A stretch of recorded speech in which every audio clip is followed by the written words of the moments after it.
Always the same. All right, hello everyone. We're just going to wait until it goes live on LinkedIn and YouTube.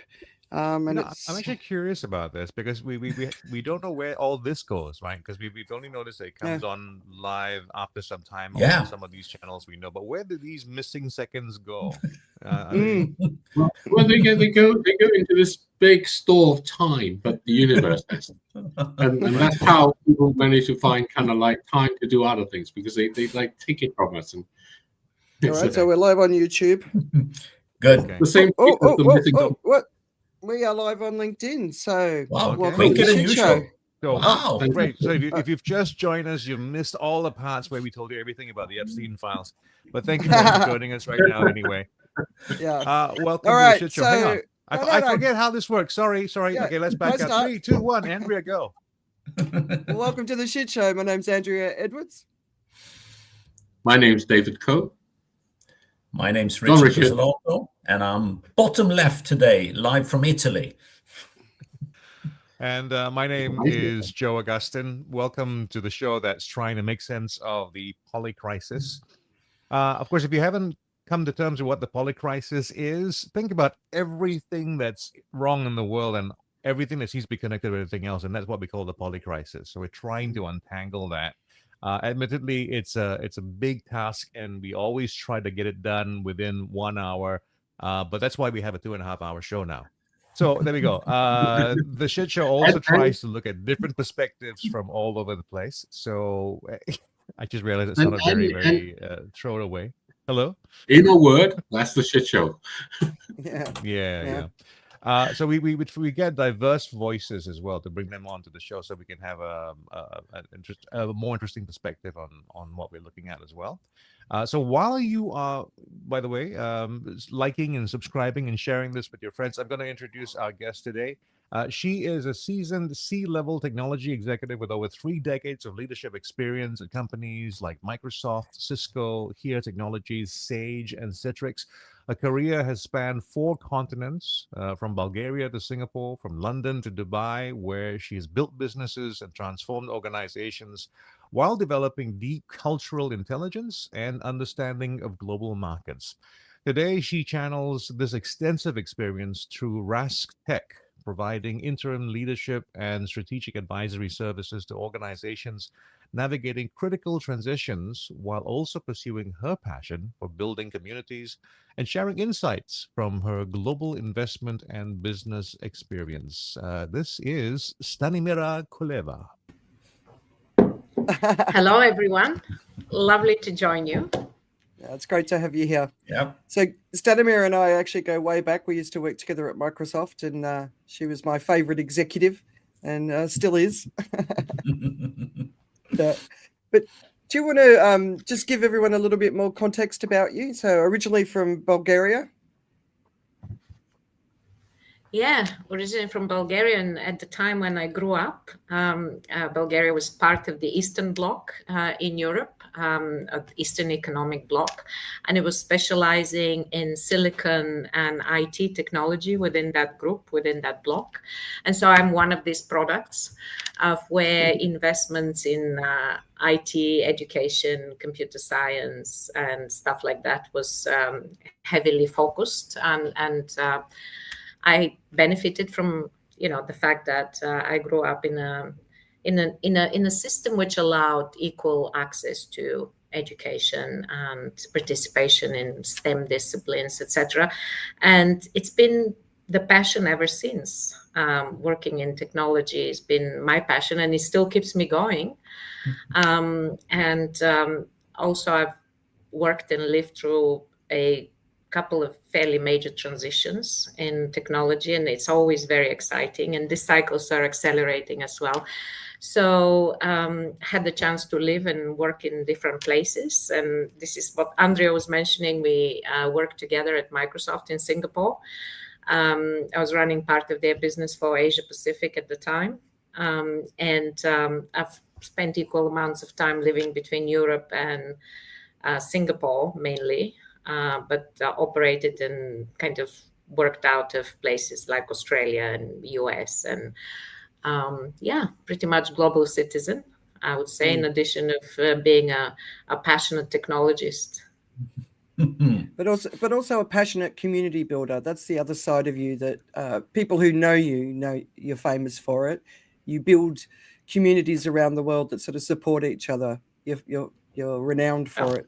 Even our connection, right? I mean, we met probably about 10 years ago, Andrea, and we still find it quite fascinating to meet each other and exchange over topics and stay in touch and all this. I think it's a major asset in our lives, meeting people and keeping these connections going and sharing. I think value exchange in that sense, sharing ideas, sharing knowledge, sharing experience is a very important thing. Yeah, absolutely. So if you get into Stellamira's orbit, you are well loved and taken care of. So I can recommend it. So let's get stuck into the interview, because I know you can't be here with us all day. Well loved. We do love and passion. Oh, we're just having an internet seizure. I think you said something nice about me, so that was a shame. Something about owing you a bottle of wine or something, I think it was. Yeah. Are you with us? Yeah. I am. We're I think back talking from the about little technology glitch, I got think. my. I know. Talking about technology, I think got my Wi-Fi tired. It just went off. Now, we're back. We did a show with Dubai yesterday. We had some issues as well, so happens. Oh, it could be a Dubai thing, yeah. Right. Yeah. It could be, in fact, yeah, because I'm noticing that it's okay most of the times, but it has moments of bit of outages for some reason. I don't know why. They need to invest in a little bit more infrastructure, I think. I'm subscribing with Etisalat, and they're the biggest provider here, but you would expect slightly better than this.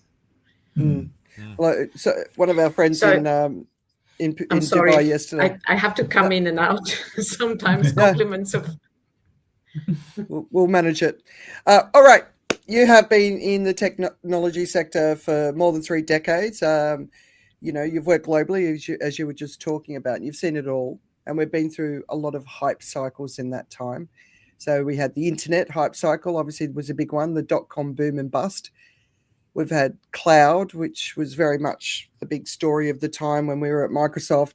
Big data. I mean, nobody even talks about big data anymore. But I wanted to ask you, how do you think AI is different? Oh, that's a good question. It's probably very topical. We've been living in a bit of a AI storm of late, in every sense. I would add to the list you just went through, Andrea. With internet boom and then the dot-com, which was connected to internet boom and bust, and then we had the cloud. But before that, we had mobility.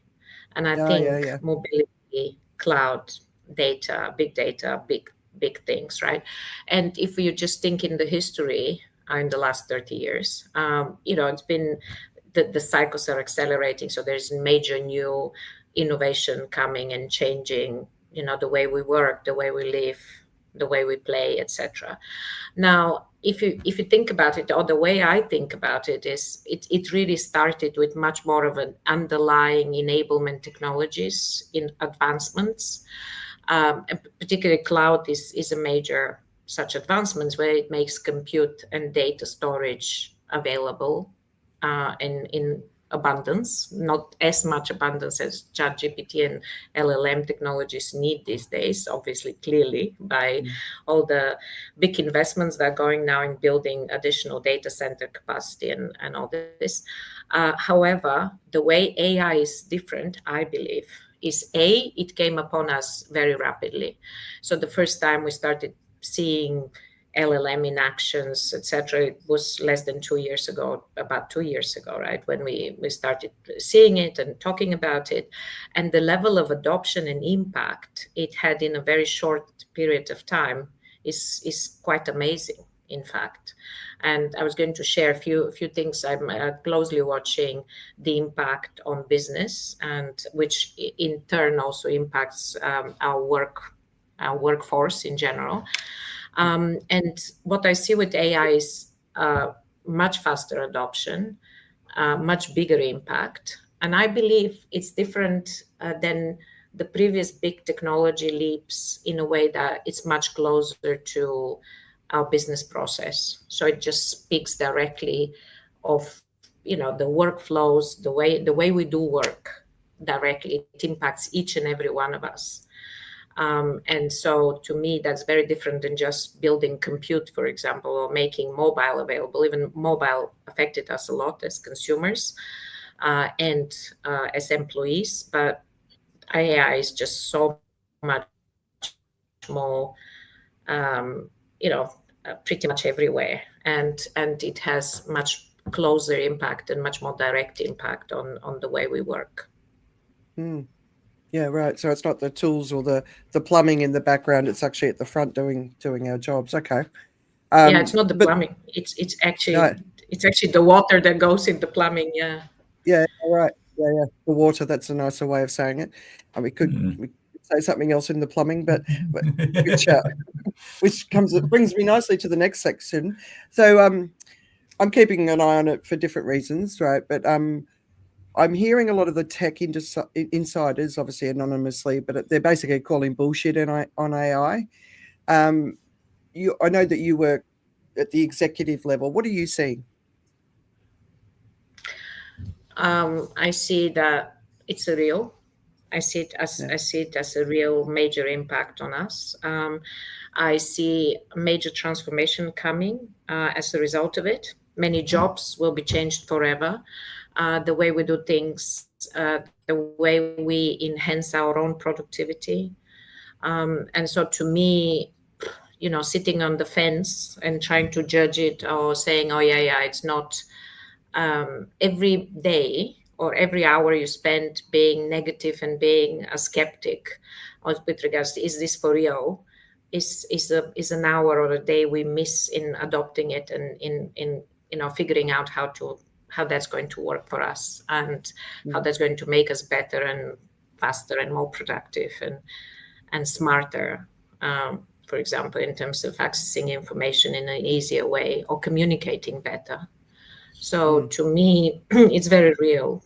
And we already see the evidence of impact on everyone. So, yeah, I'm not a skeptic. No, and I know that you've just made Joe a very happy man because he's been saying that for a long time, and he's also the guy that convinced me to embrace it, even though the environmental impact is something that concerns me greatly. So, but we were talking about jobs, and I think this is a really important part of the conversation. Jobs, so entry-level jobs, and you've got a son. Entry-level jobs are going because of AI. People, especially people in their 50s, are really, really starting to panic about jobs, which they're not necessarily linking to AI, but there's a panic in that sort of generation. So I think could we sort of really try and understand, what do you think? Like if you can use AI to enhance your job, at what point do you no longer make any sense to even be in the job? So what's happening there? What are the sort of jobs and what sort of timeline are we talking about?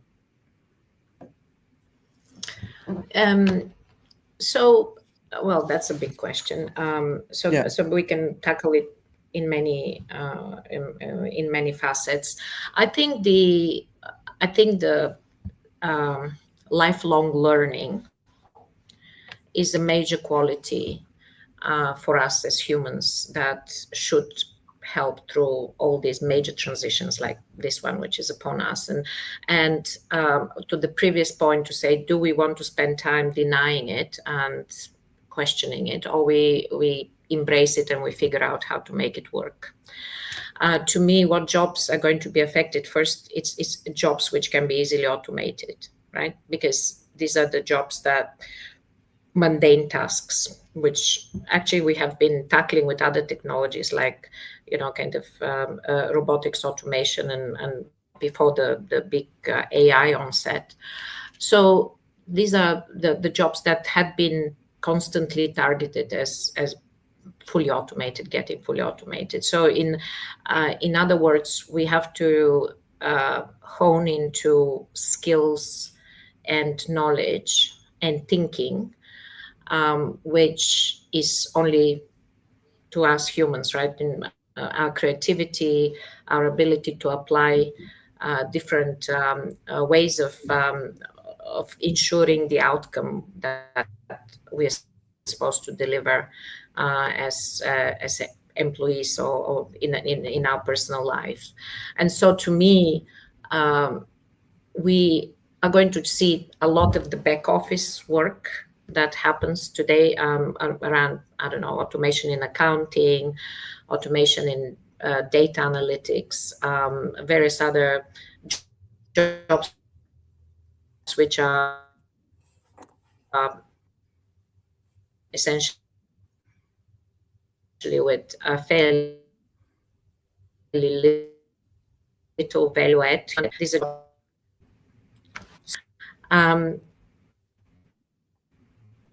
Yeah, but now you're back. Am I with you guys? Yeah. It was all right. Yeah, so you the definitely back are. office, back office jobs. Back office jobs, accounting, automation, data analytics. These things can be done much faster and better, by algorithms.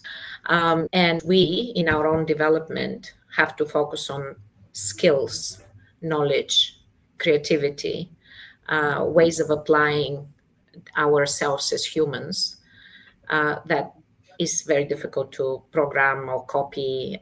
We keep talking about the general intelligence and all this, but I'm a believer that we as humans will remain unique. And so with that sense, understanding what is upon us and looking at the implications on each and every one of us of what we do today, I think we have to ask ourselves hard questions as well to say, okay, can half of what I do today be done much better and faster by the computer? Or, without me, the quality is not going to be there. And there is a role of us using AI tools in ensuring we do mundane things faster. However, we need to be there and ensure that the quality of the outcome is there as well. Because, and technology is developing very fast, but I'm sure all of us, having tried tools like ChatGPT, etc., they're still at the level of maturity and intelligence of probably teenager, if you think about it, in terms of, the ability to understand, contextualize, and present the information back. So can we just? You asked me how fast. Sorry, I just wanted to ask you. So, the back office work, right? So, a lot of the back office work is done in countries like India. So I worry about the developing world. A lot of the automation can be done in the developing world, and they're also talking about it as solving the aging crisis. But then, I've talked to my boys about jobs that they should be looking at that I think have the human element, and one of them is mental health. But now we find out that mental health is being handled by AI too, in terrible ways, but also people are extremely positive about it because they can't get access. So, I like there's going to be this period where there's a lot of loss of jobs, and there'll be a lot of desperation before we move into the point where we work out how to manage it. So I think there's going to be a crisis point in society, So that really worries me, especially in the developing world. Automating all of those jobs that get outsourced to China, India, Bangladesh, Cambodia, how's that going to impact those economies and their growth, and what's that bigger impact on the world? That's one of my concerns about it. And the numbers, Andrea, are there to prove that you're right to be concerned. I was recently looking at the future of work reports, or future of the jobs report by the World Economic Forum for 2025. It's done together with McKinsey. And what you find there is that globally, we're at the lowest unemployment percentage since 1991. I think the number is about 4.9%. It was, I need to look it up, but it was the lowest. And however, when you double click on it, what you discover is that the unemployment is going down rapidly in the developed countries. However, employment is alarmingly growing up among the young and among the markets, in the emerging markets, particularly we're just having a little tech issue here with your feed for a minute. Give it a chance. Are you there? All right, there you are. You're back. Yeah, she's back. So it's the lower. It's the lowest at 4.6%. But what's it looking at in the future? Or you were talking about youth. So what I was talking is at a global level, unemployment is at the lowest level since 1991. However, the unemployment trend in the emerging markets is the opposite, i.e. the unemployment there is on the rise, and it's, I think, 5.3 or 5.4% of unemployment. And among both, there are pockets where unemployment can be as high as 13%. So, and the other trend, which is alarming, is there is an increase in unemployment among women in emerging markets, which is in my mind supports what you said, like the worry about what we are going to see. I would think that these trends are going to persist for some time while we are going through that transition in terms of what can be automated and what that means for the workforce and the skills profile in different markets. In that same report, they have interviewed 1,000 employers in 55 countries and among, I think, in 26 different industries. And what that statistics show is that 83% of them, so they asked them what are the biggest trends and the biggest transformation they expect to see in their business. And these are larger employers. Trend number one, with 83% of them thinking this is going to be a major impact, is AI and automation, information automation. So, second thing is digital access, which is positive for the emerging markets.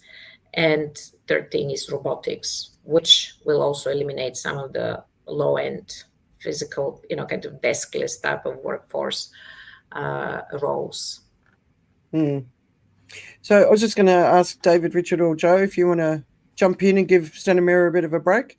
I was going to say the other thing I was going to ask is, of course, so I'll put you in, Joe, but as the boomers start to retire, the jobs numbers may be growing, but they won't. But there's going to be less jobs, so that's kind of another thing at play here as well, right? Well, if it's to me, I mean, I'm saying that the trouble with the future is it's hard to write it with the pen of the past, right? It moves so quickly now that if you try to draw or imagine the future using your own experience, you can't.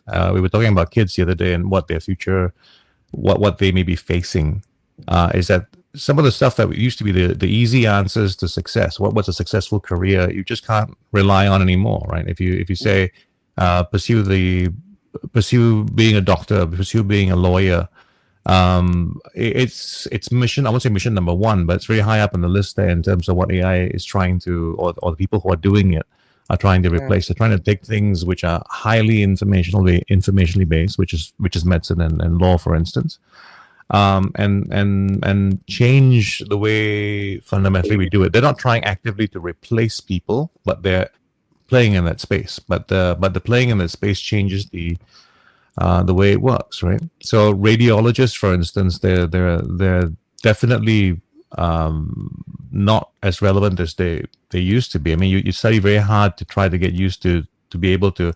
The whole point of being a radiologist is you see a lot, you study a lot, so you see things and you can see patterns. And AI is much more suited to that. And even in terms of performance, they're much better at it. It's much better at it. So the future is, on one hand, hard to see, but on the other hand, what I see is actually it is so wide open, because there is a different kind of thing to think about, right? What happens when a world doesn't need you to do certain things? And I know that sounds terrible. You go like, well, no one needs me to do this. Yeah, I go like, well, okay, now if you can stop doing the things that we used to need people to do things, what would you start trying to do, right? Maybe we get a chance to figure out what it is that we could do better, right? I mean, if you think about what I hear from many people who are at work, they're not happy to be at work. They're there because they have to be at work, and that's the thing that needs to happen. What if ultimately we change all that? What if you don't need to be at work? What if all you have is then the environment around you and the community around you, and then you have lots of, and let's say your only problem then is, oh, now we got to fix the environment. Yeah. It's a possibility, right? And so that's the kind of thing that I kind of look at as well. But on the flip side, with regards to things about saying what AI can't do, I push back quite hard on that, actually, in terms of I think people are very happy to try AI in the least powerful version of it. They don't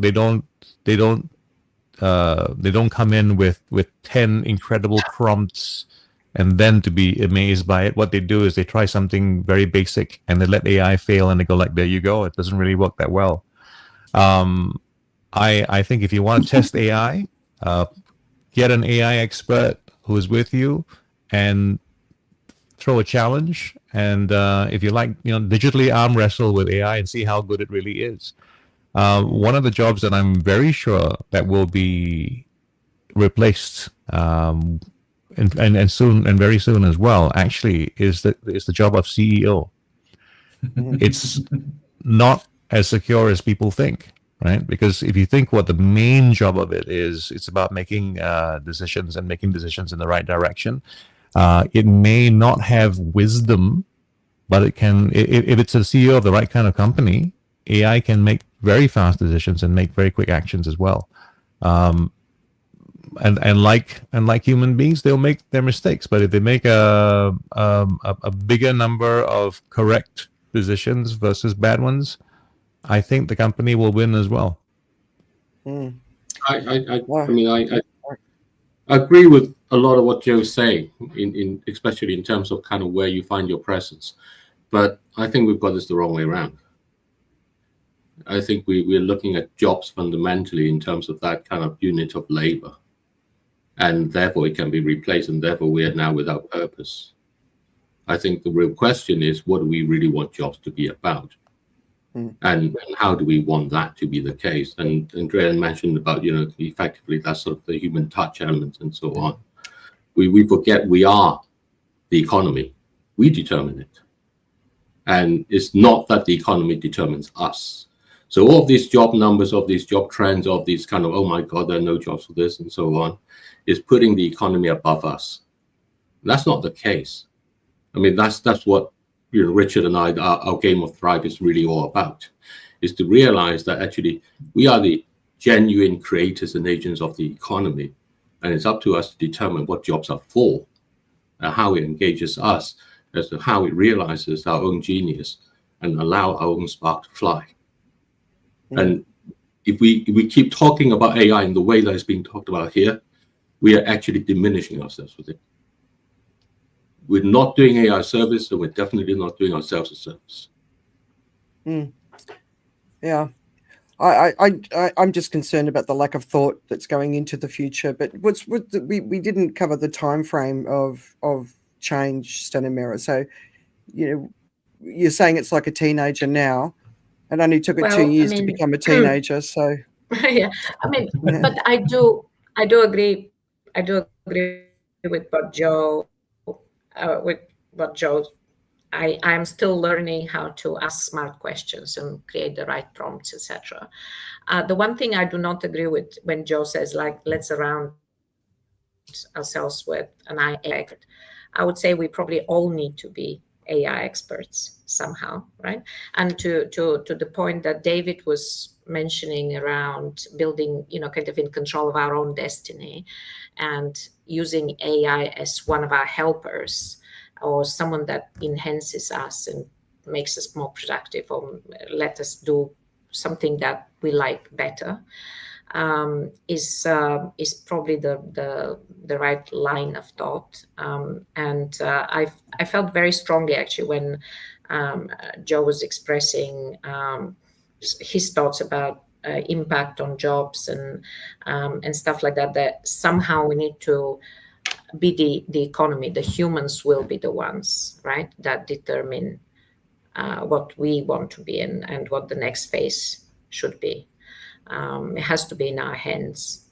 I strongly believe that. And I think we should not fear the future. We certainly need to learn how to read it better, open our imagination of what that should look like. Timeframes are fast. If I go by that same report that I mentioned, if we think when the first tools became available, let's say 2022, 2023 framework, time frame, now we are talking 83% of the businesses stating it, that they have some sort of investment happening in around AI technology, which means that, and we know, we spoke earlier this year about, okay, there are pilots, not all of them are successful, it's very limited adoption, and it's true. In some parts of the businesses, people try out stuff and they don't like what they get as an outcome of it. But there are instances where we see a massive impact already in terms of production. I was listening to a famous or an infamous interview of the CFO of OpenAI. By the way, it's an interview of 40-something minutes, which is available on YouTube. But it is an interview with Wall Street Journal, I think just recently, about a couple of weeks ago.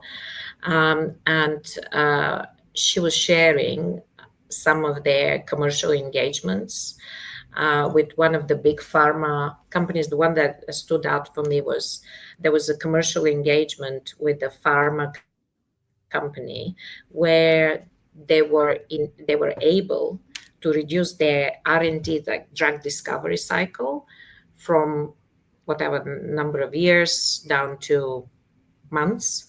And more importantly, the FDA approval process, which requires you to fill out, I don't know, hundreds of thousands of various forms and provide all sorts of data and all this to support the approval process of a new drug. This one is like shortened by 60% or 70%. So essentially, it starts impacting quite a lot of how work gets done. And I see it as a good thing. We just need to make sure that we use it to the best of our advantage as humans.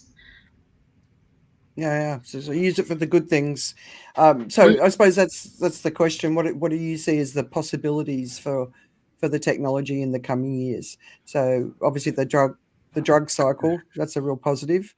Can you think of other things? I mean, we talked about medicine, like radiology, like Joe was saying. I'm sure once it gets 100% accuracy, that's it. Humans are out. Radiology.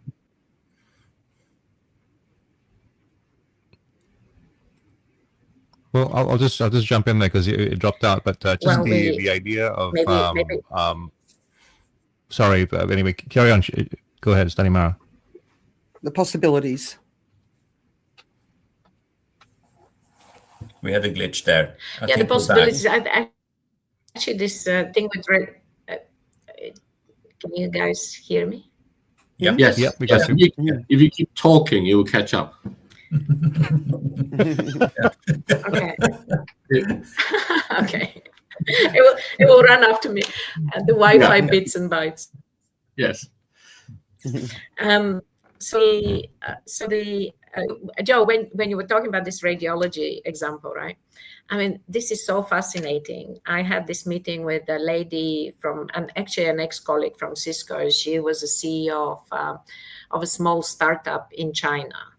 And what they developed, and that was, I'm talking about 3 or 4 years ago, before the big, boom of LLM and all this. They were just using the basic AI and automation, machine learning, right? And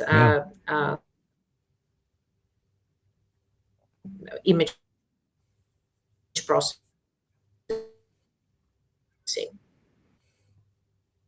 Machine learning and image processing. So we can hear you. Can you guys you guys hear me? Yep. Now you're back. Now you're back. We're going to get through this. Okay. Yeah. So it's more dramatic with the big pauses. Sorry about that. I don't know if I may need to change location. Yeah. Let me try and see if I can move somewhere else. All right. Okay. You know we could do, Stanimara. If it feels more comfortable, we could always just switch to your phone. Okay. Yes. Tell me. Yeah, so Stanimara, if it works better for you, maybe even just jump to your phone. I think it will probably work a little bit better. Let's see if this works first. Yeah, we get a tour. How about that? Yeah, exactly. Okay, let's see if switching works. How about that? Sorry, say that again. So far, it's working very well at the moment.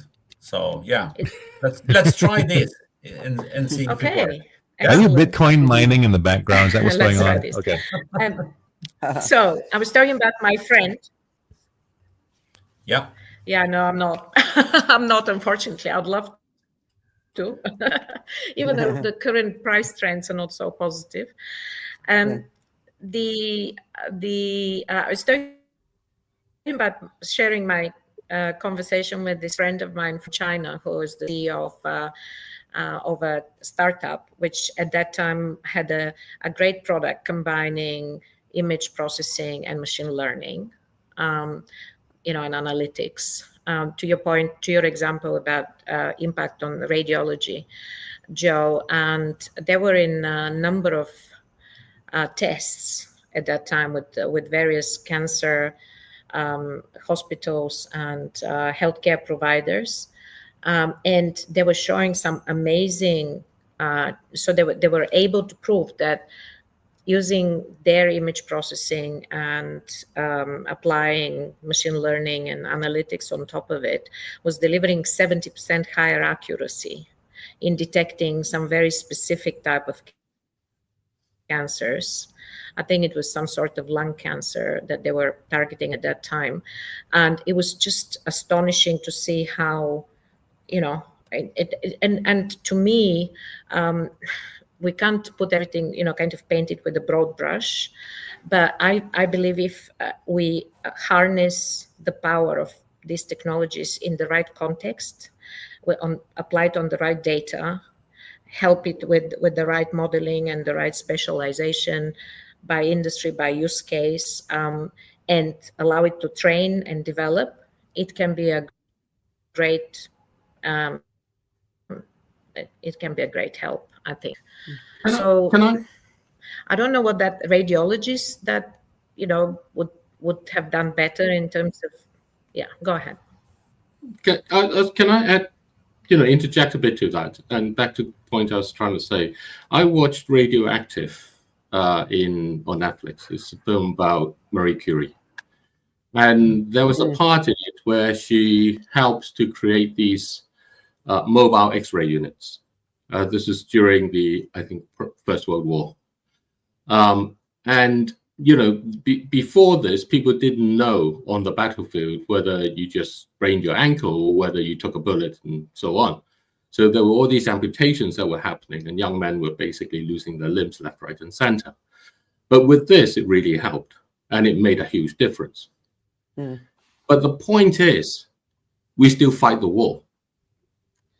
The point is, even with the technology that helps, it just allows us to go and fight the war even more.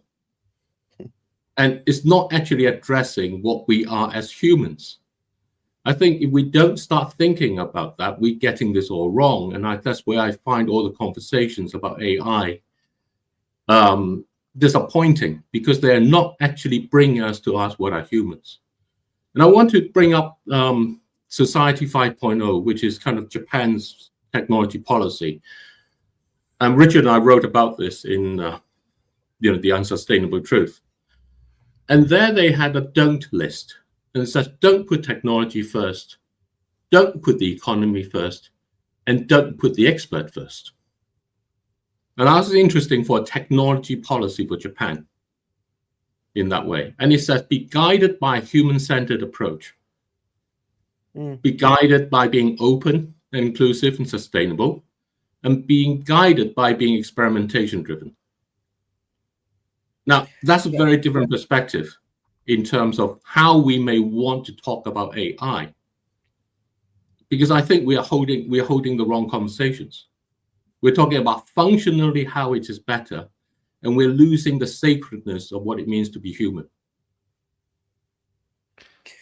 Yeah, across the board. So, and we've got the tech broligarchs leading the way. So the trust is not there, obviously, in the people who are leading what's happening. But I totally agree with you, David. But Stanimir, any thoughts?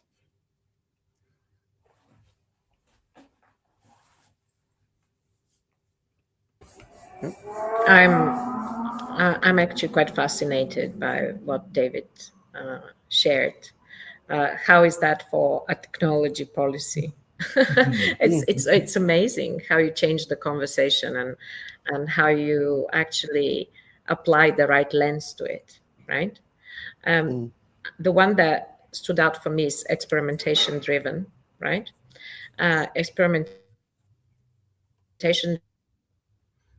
driven helps us to stay ahead or stay on top of, what's available. Someone's mute. Okay, Yeah. we will get through this.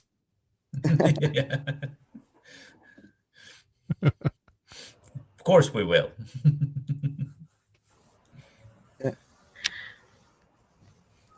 Experimentation driven. I want to add, if I may, actually, while we, to what Andrea is talking about. What I was saying is the one thing that I picked on from what David was sharing is that experimentation driven is one of these policies, and that keeps us on things, right, and ahead of the game in terms of understanding what each one of us will get out of whatever technology is available to us. All right, paused again. Do you want to jump in, David? Just for getting the back. Yeah, I was going to say one of the when you talk about the tech bros and the companies and so on, one of the points towards the finish of my new book, Thriving at Nature's Pace, I talk about global commons. And one of the things that is very clear is that whole industries of companies really need to be viewed as global commons.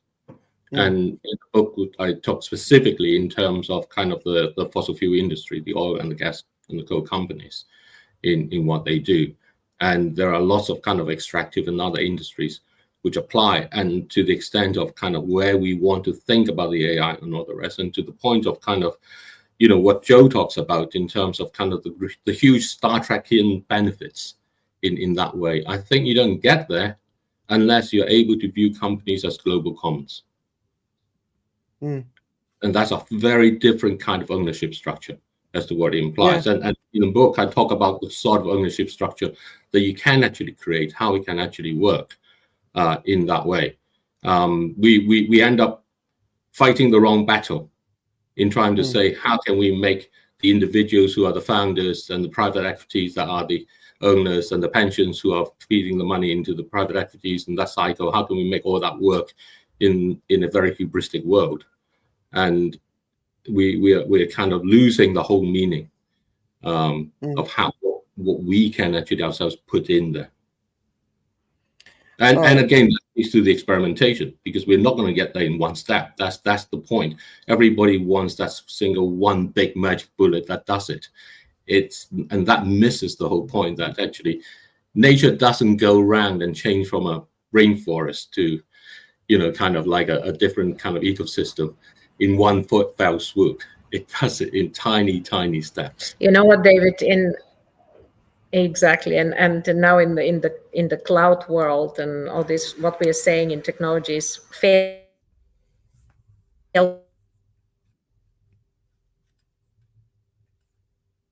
fast. I'm hearing fail. I start again. Welcome to Guess the Word. No. Was it fail fast, or? Because I hate that saying. What were you saying? It was fail. It was fail fast. Yeah. It was fail. I only hate it because I was just trying to it's build upon what David was sharing about getting. No, go. Yeah, So we're obviously behind you too.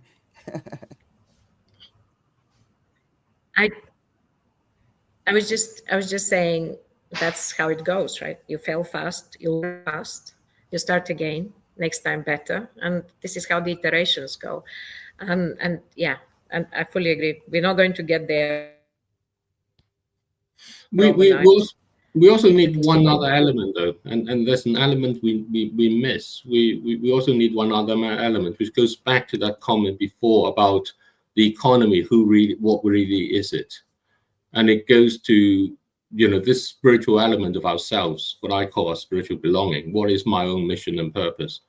How do I combine that with my economic living to create genuine presence for myself? And when you think about that, an actor on a stage with no audience has no presence. It's how we interact with each other that gives us our presence in that way. And when whether we nourish them or whether we steal from them, that gives us the kind of presence that we may have, and that kind of opens up our own questions of what that calling and mission might be. And if we don't start conversations from that side, you're stuck in this world where you fear the functional and the loss of the functional, and you never be able to cross over in that way.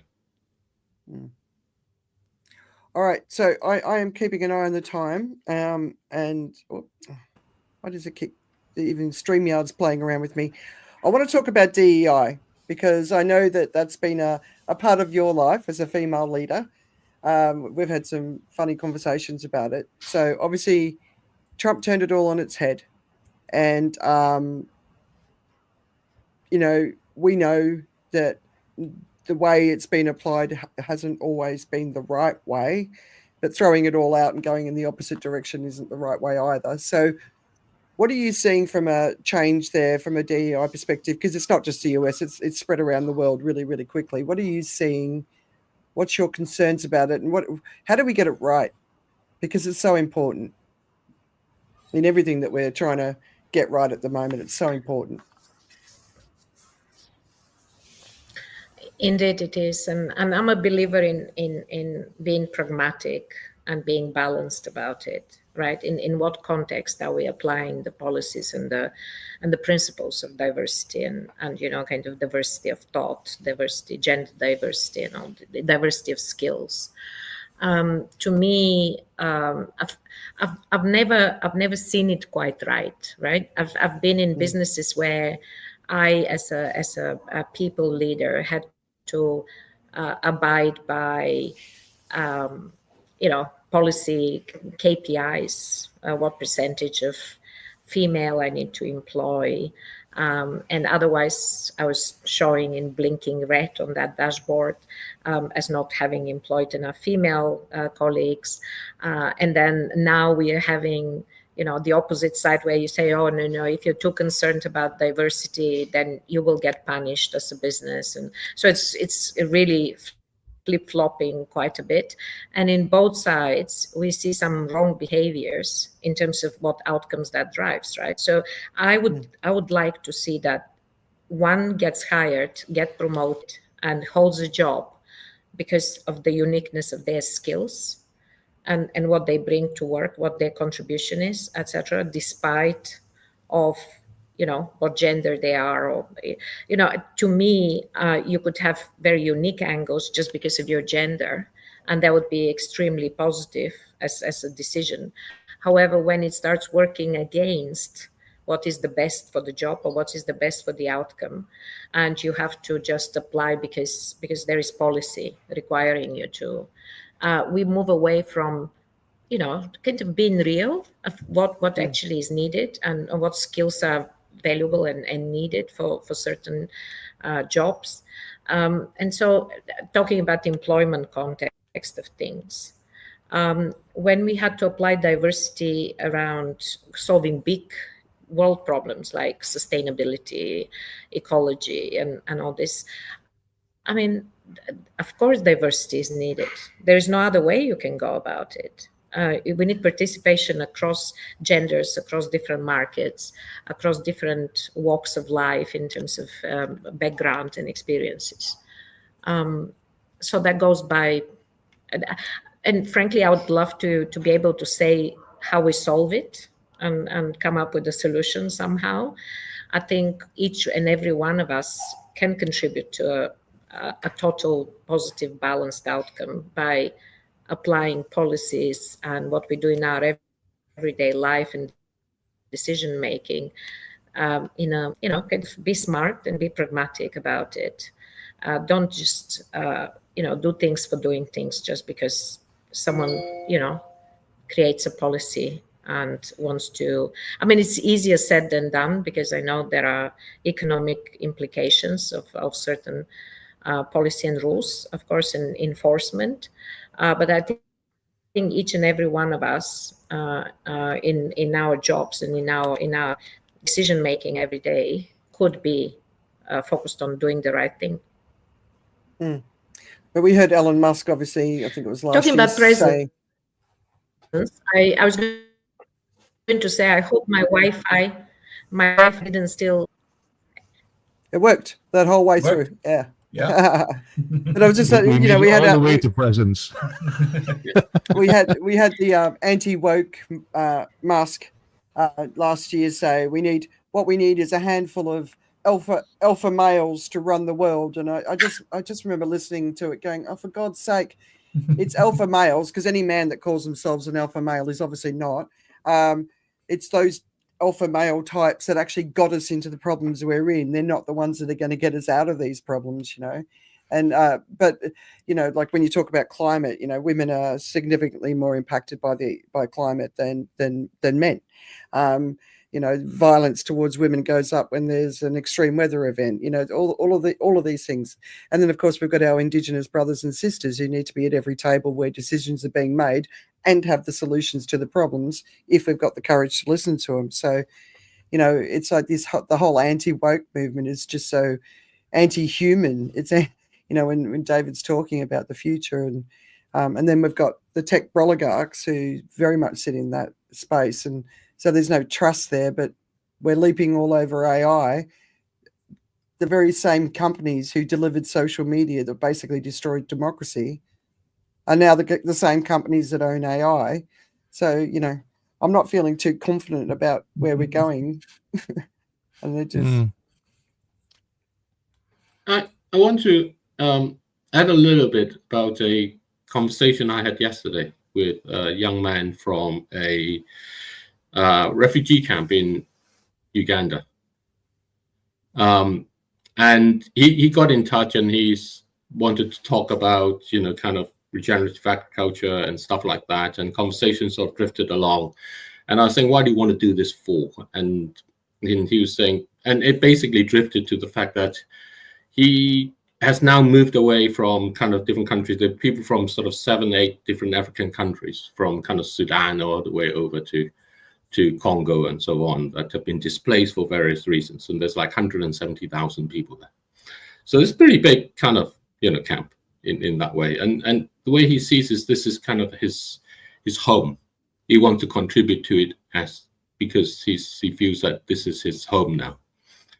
And when we talk about diversity, we look at it in terms of diversity in the jobs. We've just talked about how a lot of the jobs are disappearing. So the real kind of question, the real kind of opportunity, and the experimentation again in that way, is how do we allow the opportunity for people to discover what they can be, how their presence can be, how they build what Richard and I talk about in terms of their economic presence outside of a conventional job or as a sideline to a conventional job. And I talk to my children. I think that's really important because you cannot rely on your job being safe. You may be a medical doctor, but as kind of Joe's describing, that skill can be replaced away in that sense. And you may find that, the profitability of the hospital you may work at is going to drive a transition where you may find yourself out of a job in that way. And so how do you find that economic presence? How do you see your opportunities? And that, I think, is more the challenge. It's almost like it's forcing everything to go to a more decentralized state. And I talk about that. That's the point of the new book about an emergent economics, an economics where individuals genuinely are able to rediscover themselves as the agents that creates the economy, rather than as the agents that provides the labor to an economy. And that's where the challenging aspects of the diversity. And it's no longer a question of diversity, because when you actually look at the collection of all the organisms, that's what it is. You look at the organisms in the soil, you don't say, oh, that's diverse. You just say, wow, that's amazing. There's a huge abundance. This tends to be what you would say instead. And so the real word is, how do we look at our own human abundance, as opposed to thinking of it as requiring a diversity in jobs?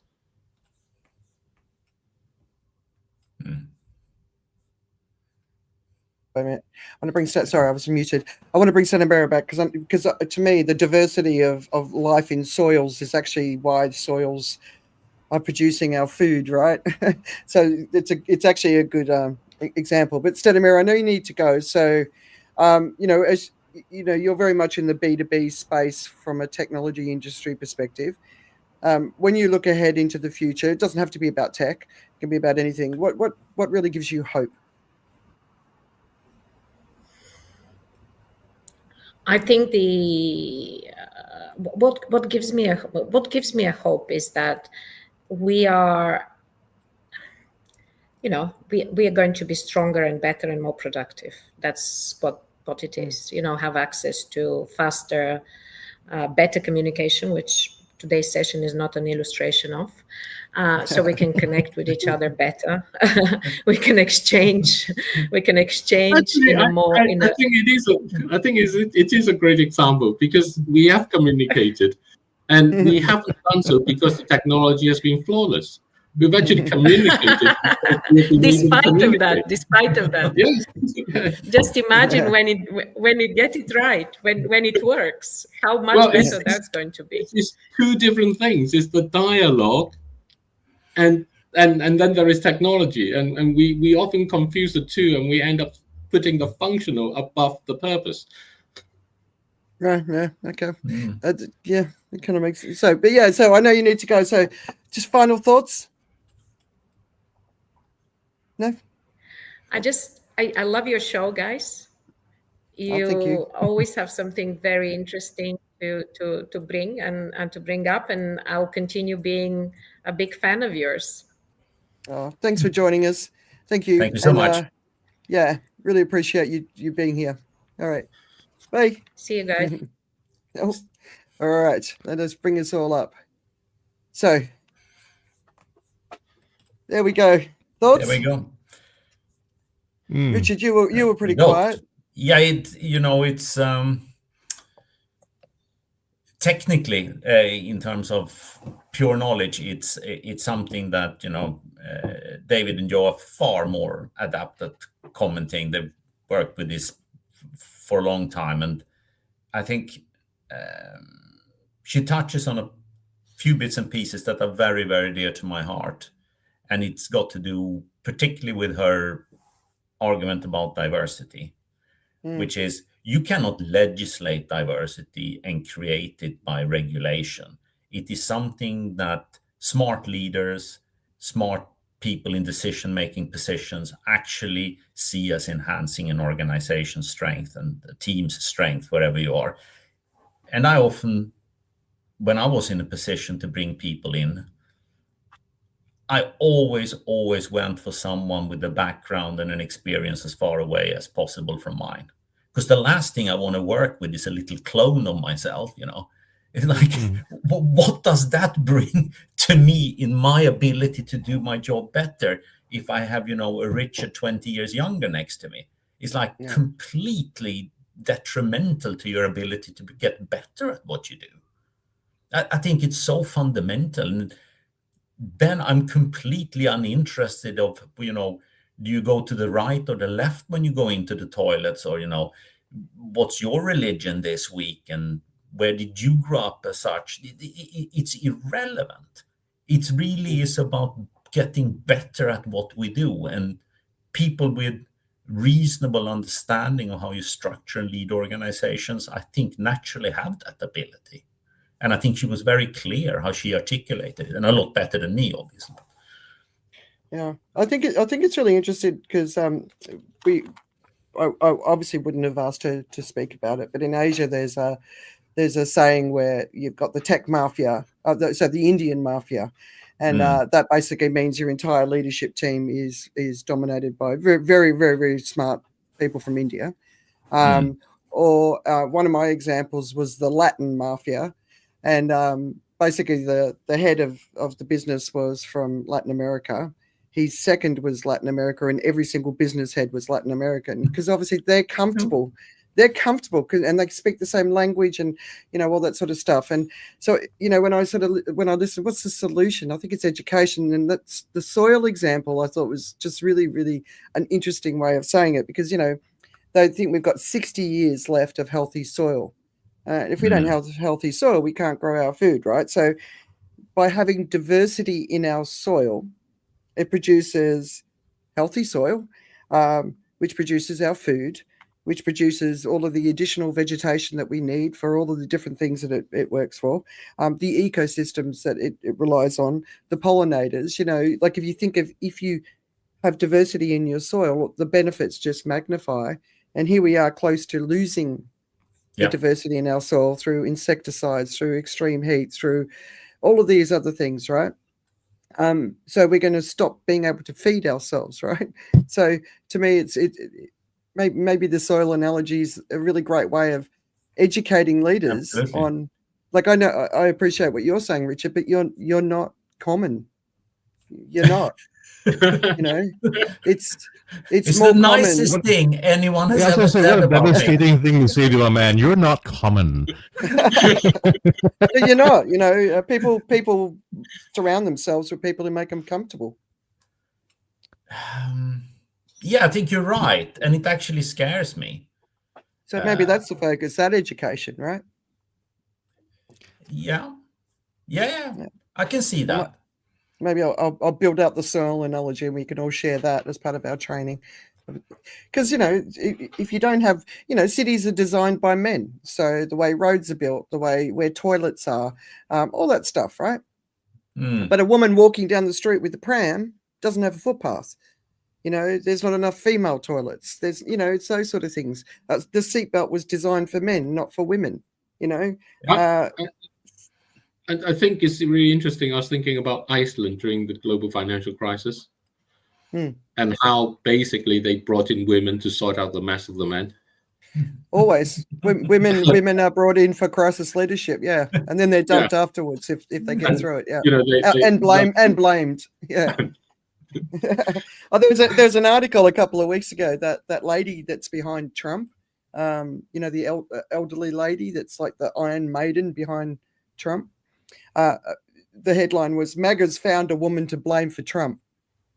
It's never the men; it's always the women. Yeah. Wow. Yeah. But I think the point about AI, I think there's two conversations here. There's AI and what it can do, and how, that 83% of companies have taken AI on within 2 years. Cloud took years to convince companies to take on, years. And that period of time, that was a stat that really blew my mind. But then the other side that David's talking about, that I obviously care about too, is the human side. And I like the global commons aspect of tech. It's got to be in our interest from a global commons perspective. And I think that's another great way of sort of looking at it. But they're two sides to the same conversation, right? But the conversations are separate at the moment. And I think that was what you were trying to bring into that, right? Yeah, I think the thing about how AI has been incorporated into companies, right? I think you can get a little bit thrown off by people wanting to give the right answer to the right question, right? I mean, it's as far as companies go. I mean, I was listening to this a podcast where an investor was talking about what they look for, and what they're looking for now actually is the meaningful use or strategic use of AI, rather than just saying we also do AI. It's like basically big data and machine learning and all these buzzwords, which were also a compulsory sort of answer you had to have in your business if you want to have a viable business. So I think what it is a bit of a fashion thing as well, right? I mean, if you ask somebody right now, you've got to, if you're running a business, are you using AI? Do you have an AI plan? Even if you're not, I think the propensity is to want to go, oh, yeah, yes, I do, but I don't think it's as integrated as that high number there. I think if you went a bit deeper, you'll find that, yes, we use ChatGPT. Yes, we have these sort of things, in play, but we haven't created a whole agentic workforce, or I don't think it's rolled out as big as that. I think it's always going to be a case of maybe, and these are just numbers coming out of my head, but I think it's probably going to be about 5% of companies that actually are strategically using it as a growth, a way of moving forward. And I think everybody else is just using it because it is actually a very convenient tool, right? It's just like computers. You can have everyone saying, yeah, we use computers. But some people are going to be doing word processing with it. Some people are going to be using some data crunching, and some people are really going to be using some other ways to sort things out. And it's still the same answer, right? We're using computers, but it's a different way of using the tool. I agree with you, Joe, but I think there's a different frenzy here than I've seen in past tech evolutions. And I think the EU's decision this week on data privacy and data use in AI was a real sort of backflip. Did you, David or Richard, did you see that? I saw the headline, but I didn't read through the whole process behind the thinking, what it practically means.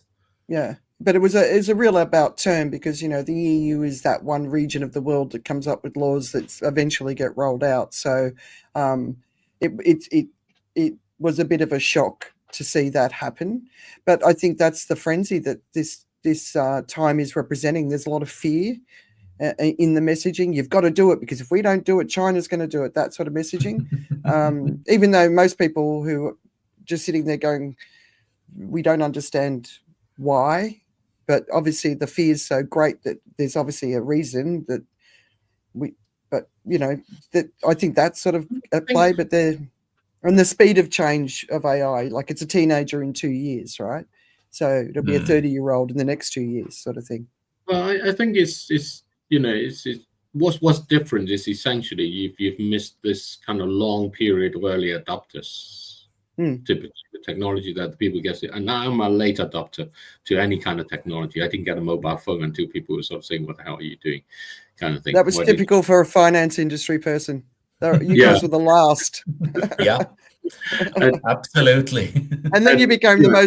the most obnoxious mobile phone users. That was my I know, observation of all my as well. friends. But there was nothing better than being at a restaurant in the evening and having the maitre d' coming over with a landline saying, "There's a call for you, Mr. In your office." Then you feel really important. Right. Okay. When Well, everyone else status, right? brought out Yeah. their mobiles, You know, no, sorry. that's They rolled sort it of in on a status little trolley to you. Yeah. Well, you But lived in a different world to me, Richard. But I think the difference of the AI is that very early on, it had this overwhelming government policy to push it. Yes. You think of when ChatGPT came out, very quickly, there were kind of like national policies about AI to promote AI and how we need to go down that path. And you know, which basically means that it never had this proper growth phase. It became kind of overly invasive in some sense, in that way, and it's very much around. It was around before ChatGPT. That was just like the consumer explosion. I mean, I've been using Otter AI for years. You know, when I was like, but I'm already using AI. No, I mean, that was sort of the earlier part about, you know, kind of machine learning and all the rest of the stuff and so on. And, you know, I remember writing my first neural network back in the 1980s when I was working on these, you know, surface physics problems. And I thought maybe it can solve it for me. And what I found was that it's extremely difficult to code because it's so robust to mistakes. But it always comes up looking reasonable, and you can't tell whether it's right or wrong. That was back in sort of 1982. The same thing could probably be said about, you know, kind of the responses you might get today. And the Godfathers have said exactly what you've said. And so I think what you have is the risk of what you have is whenever governments get involved, it tends to create the mother of all kind of bubbles in a sense. And the reason is because they can't burst, because the governments are behind it, pushing it. And when you make it into a matter of national security, they're not allowed to burst. And that's where we are. Yeah. And that's what the EU policy change of softening the controls and those sort of things are effectively doing, because it's trying to say, you know, China's going to get an AI. We mustn't allow that. We've got to get ahead of it. And all the financing is going to go that way, and all the policies, and, you know, if you're a business, you have to use it. You have to go along and think about it. And, you know, the NHS, the innovations to the National Health Service in the UK at the moment is not about how you deliver better service, it's about how you deploy AI in the guise of delivering a better service. Yeah. All right, shall we move on to the news that we're not going to talk about? Joe, did you want to say something before we do? You had a look of pain on your face. Well, I was going to say the thing about where we are is we tend to look at time. We forget the growth stages actually that we're not aware of. Like you think about mobile phones and you think, well, 2007 was the big year it changed, and then all that stuff happened from that particular point, right?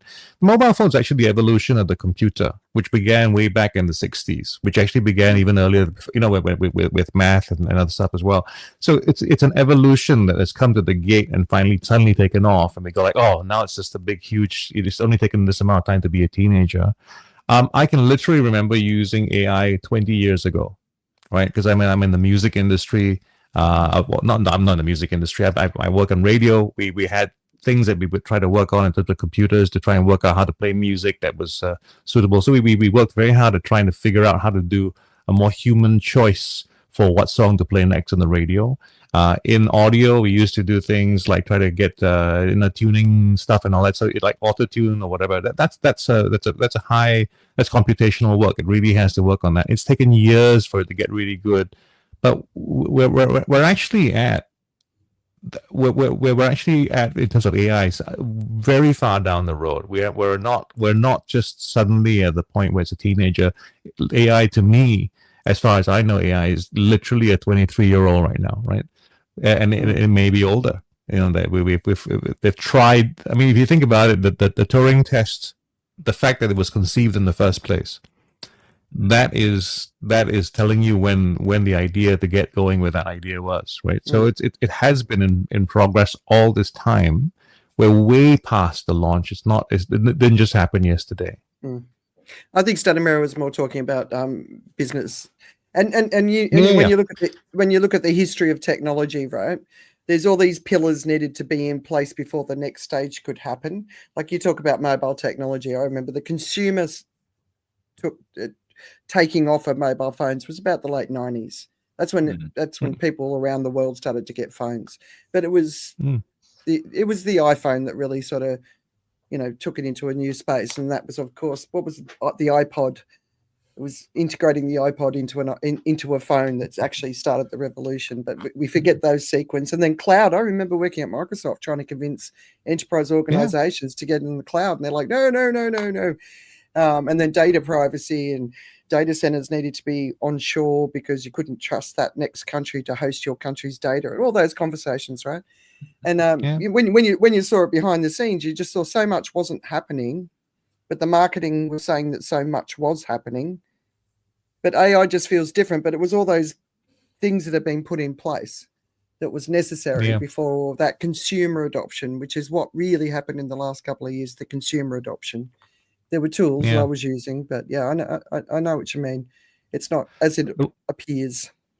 Yeah, and the one thing just to keep in mind about how life works today is just that we've come into a time of acceleration, right? So the generation of knowledge and information, we're moving through it very quickly. The studies now, like for instance, your kids, right? If they're 2 years apart, they're literally a generation of information apart, right? So that is what's happening right now. That's why adoption seems to be as rapid as it is, because it does come out as quickly and the cycle is quicker because we have a feedback loop that is tightened, right?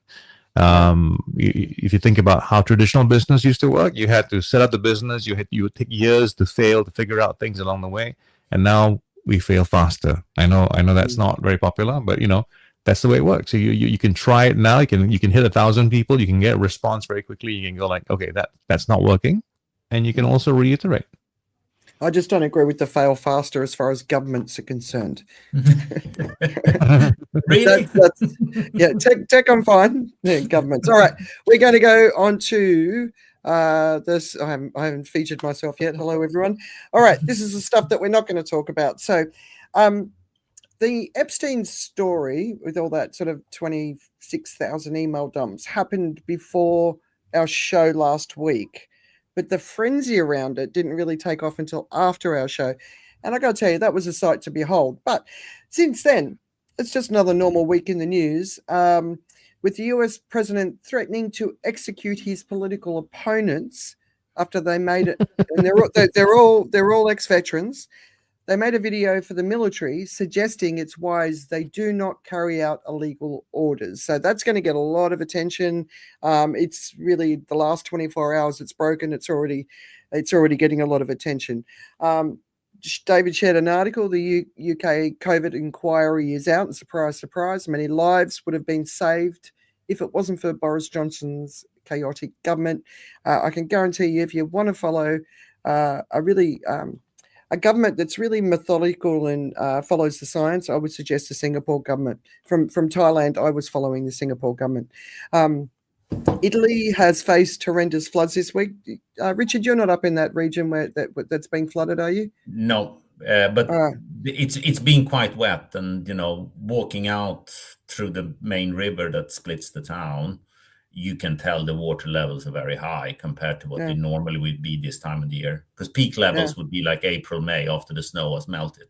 And we're not far off peak levels in the river. So I think a few of the houses next to it are on high alert. Okay. Well, we've talked about the flooding in Vietnam in recent weeks, and I don't know if you've seen it. So Hoi An, Da Nang, the same area has been flooded for the third time in 3 weeks. And this recent event has resulted in 41 dead so far. But if you don't care about Vietnam and you're a bit apathetic about what happens in other places, the region's coffee crops have also been impacted. So we can all expect even higher prices for our coffee. Ariana Grande was in Singapore this week, and an influencer in the crowd who is known for his attention-seeking behaviour leaped out and put his arms around her. So it set off a furor in Singapore. People are very unhappy about it. He's an Australian guy, and he's been given 9 days in jail. So let's hope having a criminal record will have an impact. Israel continues to honour the peace agreement. Obviously not. And this week it expanded its yellow line, the border, which isn't a physical line, it's just a concept. So all I would like to say is peace deal my ass. And finally, Megyn Kelly tried to justify raping girls as okay if they were 15, but not if they are 8. The US Coast Guard has decided it's no longer going to classify the swastika as an emblem of fascism and white supremacy. And then since I've heard that they're going to take that back. And the former Prime Minister of Bangladesh, Sheikh Hasina, has been sentenced to death in her country over the recent student protests, which basically saw her escaping to India. So there's some of the news. So other than what's in the agenda, anything you guys noticed that I might have missed? Well, you had all the things I wasn't going to talk about. Epstein, for example, I know nothing anymore about what's going on there. So wait for everybody to dig it all through whatever files they release and find out. Yeah. All right. I'm sure we haven't heard the last about it, but I'm not sure at this point whether it will have the really dramatic impact, because the people that would be concerned have taken preemptive action and perhaps reposition themselves. And I think, didn't Larry Summers resign from some position this week? From all of his positions. Yeah. And he does it preemptively, probably because when it gets released, there will be some mentioning of him here. Whether it's conspicuous or not, we don't know, and it's just speculation. But at this point, I'm struggling to see you will have an avalanche of news, whatever is being in these files. Well, there's a lot of victims that could obviously say a lot. All right, so COP30. I'll just give you a quick summary. We woke up today to what sounds like a very intense fire, which sounds like they got it under control pretty quick. So, but some good news that's come out. I pretty much lost faith in COPs, I have to admit, and haven't been paying as much attention as I normally do. I want it to work, I really do. But one good announcement was Korea and Bahrain have joined the coal to clean transition at COP30. Now, South Korea operates the 7th largest coal fleet in the world, so that's an important one. But there's a group called Powering Past Coal Alliance, PPCA, and it's a coalition of more than 180 governments, companies, and organisations who are dedicated to phasing out coal. So that's a piece of good news. Extreme heat, ironically, seems to be having a massive impact on the attendees. A lot of the facilities just aren't cutting it at all. But it is COP30, so a bit relevant. And the other thing that I think is good news is there is a real momentum to make a formal commitment to fighting back against climate disinformation. So I think this is a good thing, especially if they can succeed, because I want to sort of talk about some concerns, and I'm interested to know if you are also noticing it. The digital conversation has really changed. So there are 3 stages to climate denial and misinformation. So the first is denial. So climate change isn't happening. We moved on from that, I reckon, 12 months ago, maybe, to delay. And it's happening, but it's not caused by humans. It's too expensive to fix. Technology will solve it. So they're the sort of 3 categories of delay. And so we've been here for a while, and it's all about trying to minimize and diminish the size of the problem. It provides endless excuses for inaction, and it also argues about how much, who, and to what extent, and it's all about delay. But the third is diversification, deflection, and it's too late to do anything, or other countries should act first. So we're definitely in stage 3, And I think the big shift to stage 3 was after Bill Gates' memo, which why I think that was so dangerous in the first place. So stage 3 is typified by climate solutions won't work, climate science and the climate movement are unreliable, and the impacts of global warming are beneficial or harmless. And so just listen out for those statements or variations of those statements, and you'll understand what you're hearing. So some of the typical denial arguments are tackling the climate scientists' credibility and motives, which, God, those guys and gals must be so exhausted by now. They've been fighting this fight for such a long time. Climate action is economically harmful. Arguing that climate advocates are hypocritical. That's a big one, by the way. Suggesting natural climate variation explains current warming, and promoting fossil fuel production is beneficial. So one of the common themes I'm seeing is it's money driving activism. And the only money that is being made, I'm going to say this every time, by the existing businesses operating business as usual, and by the people who are being paid like influencers to share their speaking points. Nobody else is making any money here. Nobody. Trust me, the 3 of us are in the climate movement. We're not making money from doing this, right? We're also hearing things like the scientists don't know what they're talking about. We've only got 150 years of climate data, which is absolute and utter bullshit, right? So not just the ice cores, not just the tree rings, not just the ocean sediment, just the stratigraphy, right? That we can go down layers and layers and layers into Earth's history back millions of years. The data is very, very clear. And so in my where I put the weekend reads, the world news, I shared a video by a guy called Victor Davis Hansen, and it's titled "AI is Challenging Climate Change Orthodoxy." And to me, it's a perfect example of how climate change and climate denial gets wrapped up with some truths to support the argument. So conspiracy theories always have some truths, right? And I looked into this guy. I hadn't come across him before, and he works for one of the universities, and the part of the university that he works in is funded heavily by the fossil fuel industry and conservative think tanks. He's known as a climate denier. He's a classic representative of those that are common in the denier movement, which are usually men, white men, 60 and up. Well, thank God for that. Yeah, don't worry, you're not there yet. But seriously, if I was a young person right now, I'd want to punch every old person in the face who was out there speaking up against doing something to make the world a better place.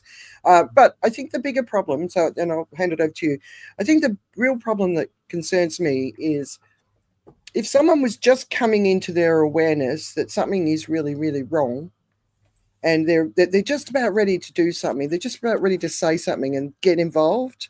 I think what's happening now, and it's happening on a big scale. So I pay attention across sort of the social media sort of conversation, right? It's happening at a scale where I think those people will step back again.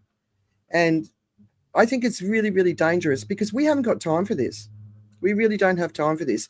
Are any of you noticing what's going on and what's being fed out there that's very disingenuous? Anyone want to jump in? I'm not sure if it's there's definitely a mellowing of the kind of enthusiasm towards climate action.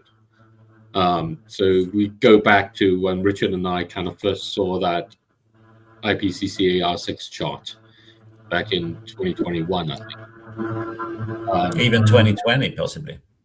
Yeah, and we were looking at because it was after we left Horizon, so we left at the end of 2020. So I think it was 2021. It was coming up. COP26 was going to happen somewhere along the line, and we saw this chart of soil moisture, and we thought, hey, let's just draw in there where we know the major agricultural regions are, and those were going brown. And we looked at each other and we thought, that's a problem, And there was a kind of a huge wave. So we felt ourselves as very much part of that kind of, consciousness about it. And maybe it was because, kind of it was COVID, there was more concerns about environment and stuff, but there was actually more political kind of face given to it in that respect. And since it has pulled back a lot, because I think for a number of reasons, and some of it is because I think we have lost the ability, we have lost the whole thing about what are we trying to fix the climate for. And it's become about fixing the climate. And so the connection has kind of disappeared. And the more we kind of emphasize about what we've been fixing it for, and that's kind of an important element. And the other element is that we have totally failed, I think, the climate kind of population, the climate aware kind of populace as such. We focus too much on the science. And this is kind of really weird thing to say because, I still think of myself as a scientist and all the rest of it. What matters in the sense is the consequence of what the science implies to us today. So that's where Richard and I seeing that chart kind of thought. I mean, this was what happens if it was 4 degrees and then 2 degrees and so on, which is way beyond when we thought about that. But from our kind of background of trading in that way, if you think a bank is going to go bankrupt, you don't put your money in it. If you've got money in there, you take it out now. You don't wait for the bankruptcy to happen before you go and act. And the point about it is that the world's kind of countries and economies and things are going to start doing that. That's how we get the conflicts. That's how we get the price increases. And that's how we get kind of the disagreement with everybody around and all the rest that we're seeing. So that's what we were seeing. And we were seeing that connection into our lives today. My example is people talk about Hurricane Melissa in terms of the damage that it does to the places there, and the attribution study says something like that might be 10% of it might be due to climate change or whatever it is in some things of that kind.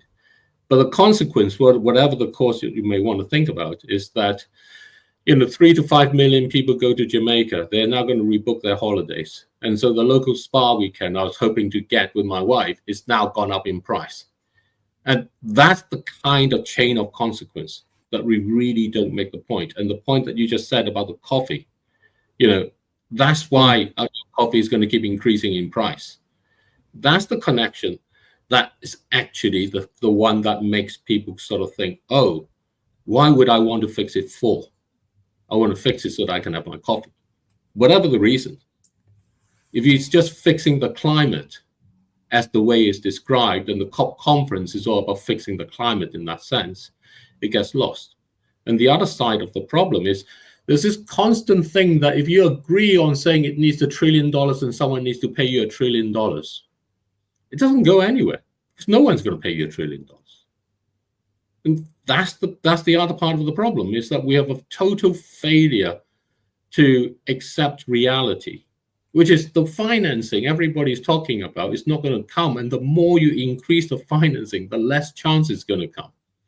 If you come to me and says, I need 100 quid for this, could you help me out? That's okay. That's one thing. I might mull over it for a while. But if you then come along and says, oh, I need another 20 for that, and I need another 200 for that, and I need another 50 for that, and they're all really important, we can't live without it. By now, you've kind of raised it to whatever that sum is. I wasn't counting, but and it's the fact that you keep asking for more money means that whoever has the money is going to back away. The whole psychology of the climate thing is completely wrong. The more money you're going to ask to say rich countries need to pay, and you keep adding to some of it, the more they're going to back away. And so they're going to pull away, and they don't want to talk about it. Disappears off the news. It disappears off their policies. Everything gets softened. That's how that's what it is. Yeah, I do think there's a side that's missing. So people on the climate side are being held responsible for not communicating. People who are aware of what's going on are being held as responsible for not communicating effectively and being blamed. The media is the one that's saying, oh, everyone's softening. The research doesn't indicate that, by the way, David. So I think there's some other little games going on here as well. No, the research. I mean, the research saying that actually action is increasing, activities is increasing towards and that. concern. That's absolutely right. What it's not doing is it's not addressing oil and gas and coal. It's not really addressing their use, because McKinsey had this report out in last month about global energy outlook to 2050, and it said it was making a correction to its projection previously. It now no longer thinks that the oil and gas and coal are going to peak. They think that if India grows at a pace that is commensurate with trying to catch up with China, which basically means I think India's GDP per capita is a few $1,000s, and China's is like, low teens in dollars, which is say that if it aims to reach that by 2050, then the use of all those energy as sources of energy will continue to increase. And if you then put on top of that the next layer of the countries in Africa and the populations there and those kind of things. Let's look at Indonesia and their investment in coal mines, right? Right. And so it doesn't address that part. And none of these approaches addresses the point made in BP's own energy kind of outlook in terms of what you need that came out this year. The chief economist, Spencer Dale, made this point of saying, if we want to stay below 2 degree of warming by 2050, we have to reduce our total energy use after the transition of it to the renewables and stuff by something like 20% from current levels. The projections of it is it will keep increase. Yeah. So that aspect is not being addressed by any of these things. What these things are addressing is how we can keep depleting it, keep using it, and eventually the future we will be in the nice new stuff. But this is the same as kind of saying, you just keep depleting the soil and somehow we will get to a nicer path along there. It's the unsustainable truth started with our book. The unsustainable truth started with taking the California water policy as an example. And California has been having all these problems of overuse of underground water, and the ground is sinking and the sea's coming in and all those things along. And there's this statewide plan about how to manage it. And each kind of region, each county and each city has to submit their plans. And all of them is about how they're going to do the better thing in the future while continuing the use that they have. Yeah. So the result is they will actually run out of the water, but they will be in a better position in from the perspective what they then use, but they will still have run out of the water. Yeah. And that's what we're lacking. That's the part that we're lacking. Yeah. But as we do the syncing up every week, right? But then I'm sure you've experienced as well when you do it with people face to face, they don't like it. They don't want to hear it. So I don't think the climate communicators should be blamed because it's the least receptive audience I've ever come across. Nobody wants to face the reality of the time. And when you connect the dots for people, people are just like, no, I don't want to. Stop. The censorship is really, I've never seen anything like it. But let's go on to the global economy, US politics, and AI. That nice little mesh of stuff. And I'm going to hand it over. Who wants to start? Richard, did you have a chance? So some big story broke about AI and NVIDIA's valuation overnight. I didn't have a chance. I only just saw it just before we started. Did you have a chance to have a look at it, Richard? Yeah, I did, and had a long discussion very late last night with an old friend who basically thinks that this is the nail in the coffin for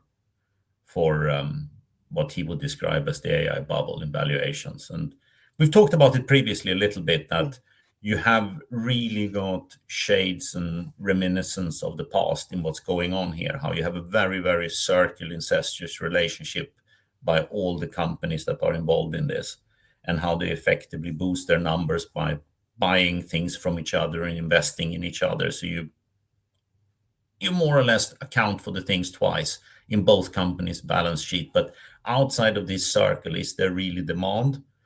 And is there really the possibility to make your investments profitable? NVIDIA's numbers showed a few things that were very, very alarming.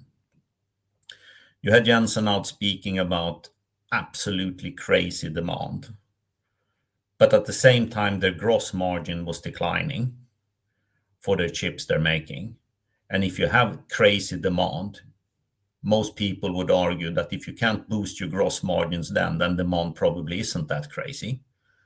And the second, for me, even more alarming aspect is the amount of days it takes for them to get paid. Historically, the chip manufacturers get paid about 40 days from delivery. NVIDIA, I think, was at, can't remember the exact number, 53 in the last quarter. And it now shot up by an extra 12 days or something like that. And that tallies extremely well with what Michael Burry was saying when he had to make his shorting of NVIDIA stock by the buying of puts public on the 15th when they disclosed it. He says they are effectively not accounting appropriately because they're not taking depreciation as they should. Because you are in a business where old stuff gets obsolete extremely quickly, and they are basically depreciating things at a too low rate. And if you tallied it up with the industry average, NVIDIA's number were actually below mean expectations. And I think the market kind of realized that quite quickly. And can you just explain to people why that from 40 days to 53 days being paid, why does that matter? Well, it means two things. You are not having a position of leverage when you can force the people that allegedly are queuing up because demand is so crazy to pay on time.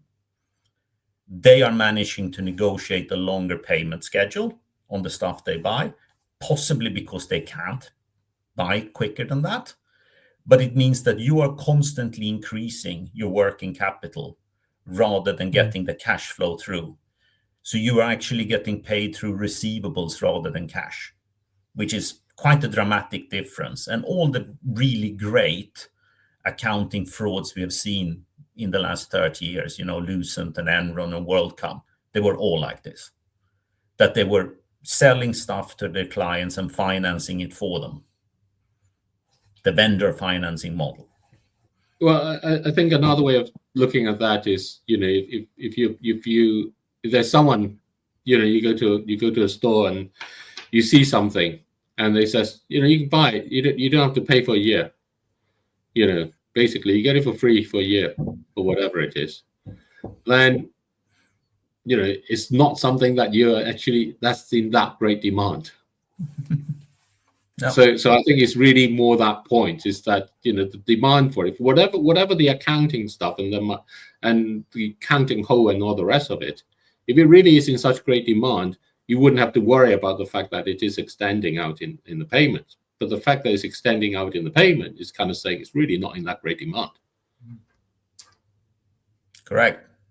And the other aspect that has to be a worry with anyone with a sense of financial history is that whenever you get into the position where these companies are investing in each other, it's effectively like building a shield or attempting to build a shield from the market's ability to price your stock correctly. It's the classic Japanese cross-holding from 35 years ago. And we all know how that ended. Yeah. It's such a red flag for me and has been over the last year that you cannot ignore the fact that they are effectively pumping up each other's stock prices by buying stock in each other. And I think it is a huge worry, whether it's, the straw that broke the camel's back. My old friend seems to think so, because we've had the combination of this with the fact that some very, very important holders have opted to sell stock in NVIDIA. And you have to argue that SoftBank and Peter Thiel have better insight into what NVIDIA is doing than your average investor. And if they opted to sell, it probably means they are not in love with what they're seeing. Well, I think they know they're already invested in it, so I think I'm less bearish of what it means. But So yeah. can I? So yeah, I'm glad you brought the Peter Thiel thing up. So can I ask just for everyone, because I know a lot of this stuff is really common sense to the three of you, but I know for a lot of people, they sort of sit there and they see the headlines and they're like, I don't, this doesn't look good. So what does it mean for the global economy? How quickly will we see something happen? And how's it going to impact? Because there's so many crises facing people at the moment. So when it comes to this one, because it's obviously, we all lived through the .com boom and bust, and we've been around for the financial crises and all sorts of stuff. So what's next now that this conversation has started? Well, the basic issue is the following. AI is produced by these big, massive computers running behind the scenes somewhere. And so these massive computers need silicon chips, and they need kind of programmers and all those things along with it. And the companies that produce the chips are supported by the companies that produce the AI out of it. And the companies that kind of pass it on to the consumers are the same companies along the way, just kind of different branches, segmented parts of it. And so what's happening is that the industry is buying each other and paying for the services of each other.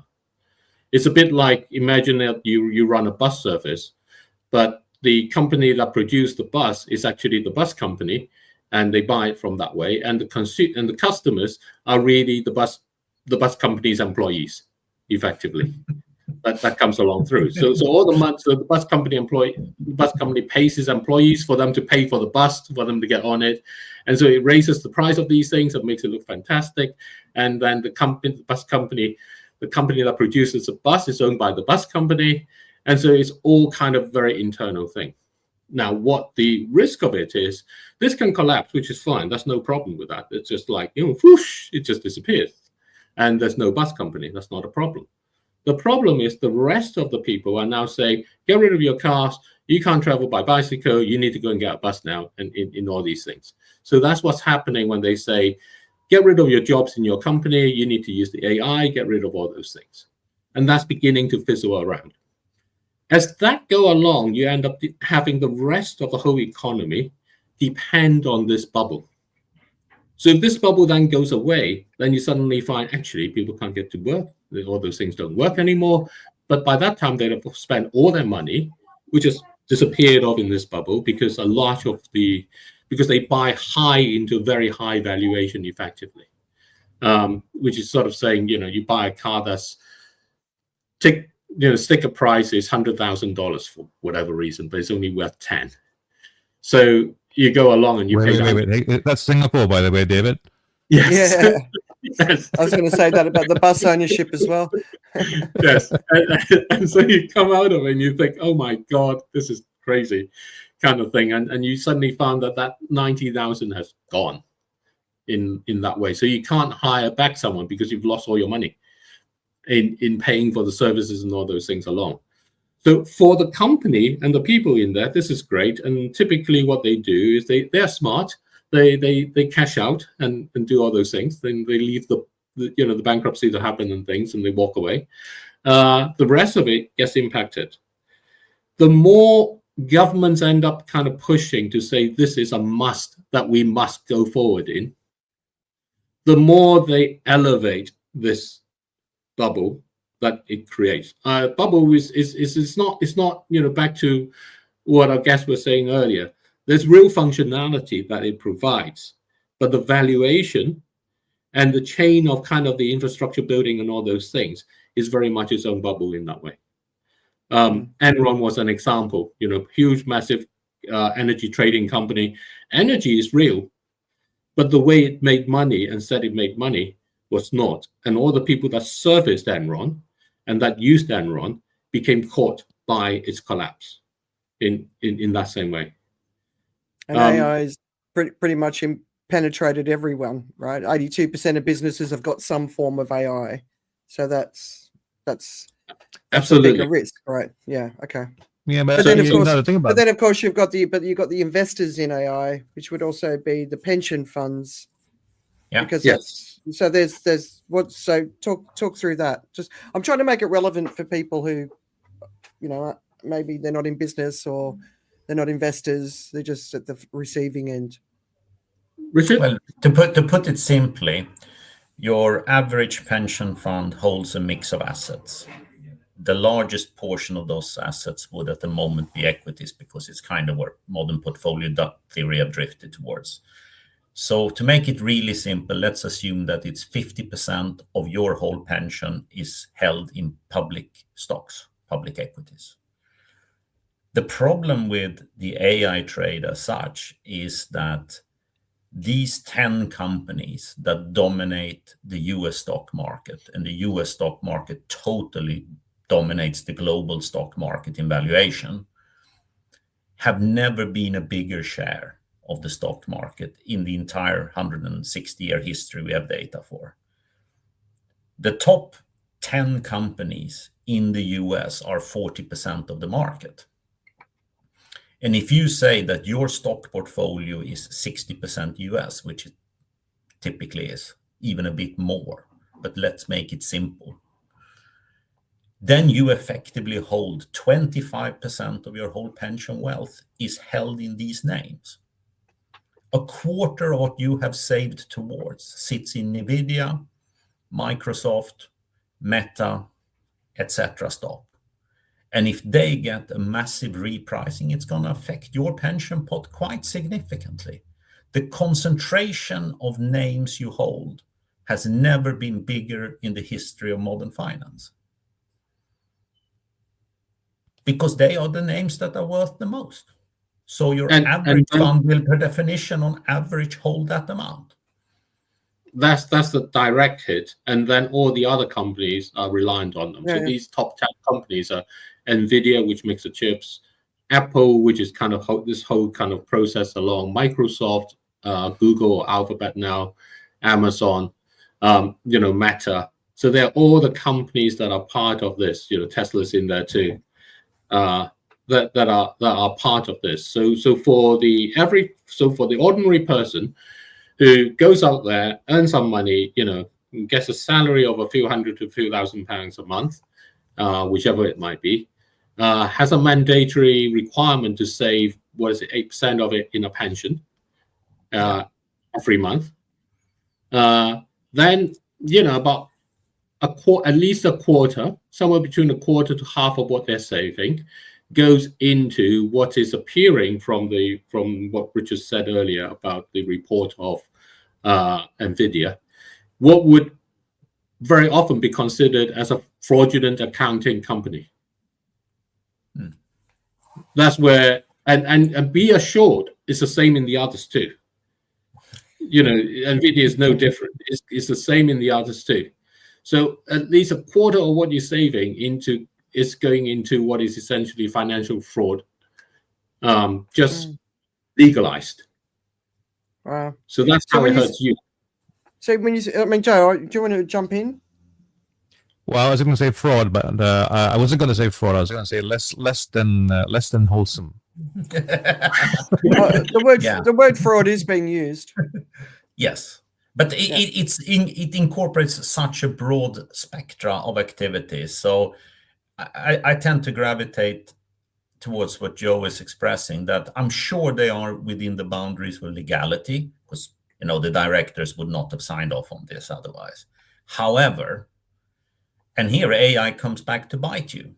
This would have taken maybe 2-3 days for your average equity analyst to go through and dissect. AI does it in 15 minutes. You feed it all in, they plug all the key metrics out, and then you get 250 various measurements on evolution from last quarter to this. And the ones that stick out is lower gross margins despite a higher mix of newer chips. Well, that doesn't tally on the top of it, because you're going to charge a better margin on the newer stuff than the older stuff. And you're getting paid later and later for the stuff you're selling to your clients. It smells. Of course it does. So, but it's not fraud sorry. in the name of what the law says to them, but it's probably fraud to what the market thinks of. Right. So yeah. So I want to. Yeah. Can I just ask it in a? Can I just ask it? Sorry. So, your future savings that are going to keep your future going are at risk. A big chunk of it, which is already at risk for multiple other reasons. But anyway, just for now, it's for that. Yeah.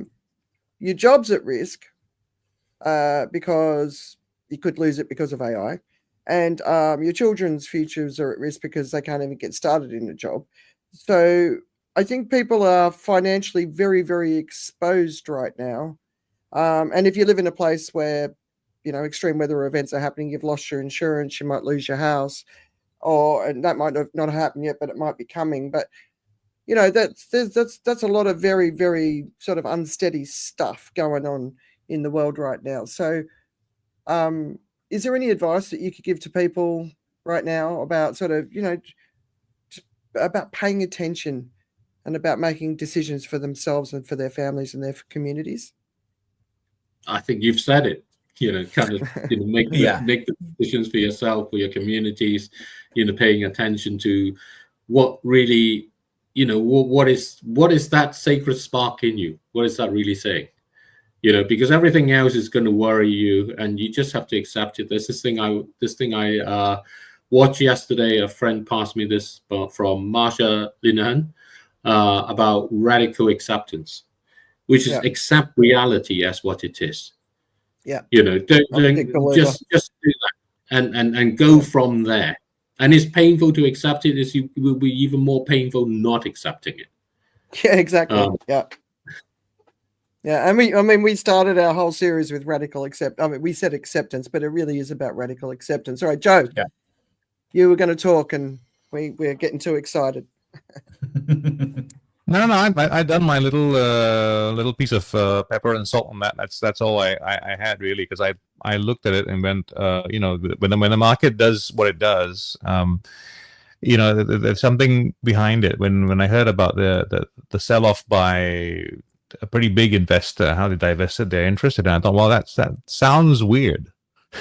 It really sounded very weird, and now, of course, we realize what the fire was, right? That was a smoke, and now the fire has been revealed. So was that an insider trading with Teal? But it was also 75% of Tesla, right? I think when you are sitting on something where you think this could collapse the market, you're probably going to even out your positions on other things as well. As in, like, I think this could have been much, much worse. As in, like, if there wasn't some kind of other thing that came in, I'm not, don't quote me on this, but I think what happened was Walmart delivered some good numbers as well that kind of gave some sort of buoyancy to the market. Otherwise, it could have been much more of a collapse. And this word about this thing here happening wasn't quite as well known by people. I mean, just like even with Stanimira, who's actually in the industry, she hadn't heard about it as well. So that word is making its way through the market. The smart money knows really quickly. The smart money left yesterday, but they're all piling on at the exit now, right? So tonight could be very interesting. What does anyone have any thoughts on why Teal took a 75% cut in Tesla? Oh, he raised cash, and he can have raised cash for two levels that Joe commented on, right? The first thing is, that this is somewhat of a bubble, and I need to de-risk as much as I can. And because he has to report every 3 months, it's probably worth doing it as much as you can, because if you sell one, people are going to start asking questions about your other holdings. So you kind of clear the board and you get rid of as much thing as you can before you're forced to report. And obviously the bullish interpretation is that he now has so many other ventures he wants to plow and redeploy that cash into.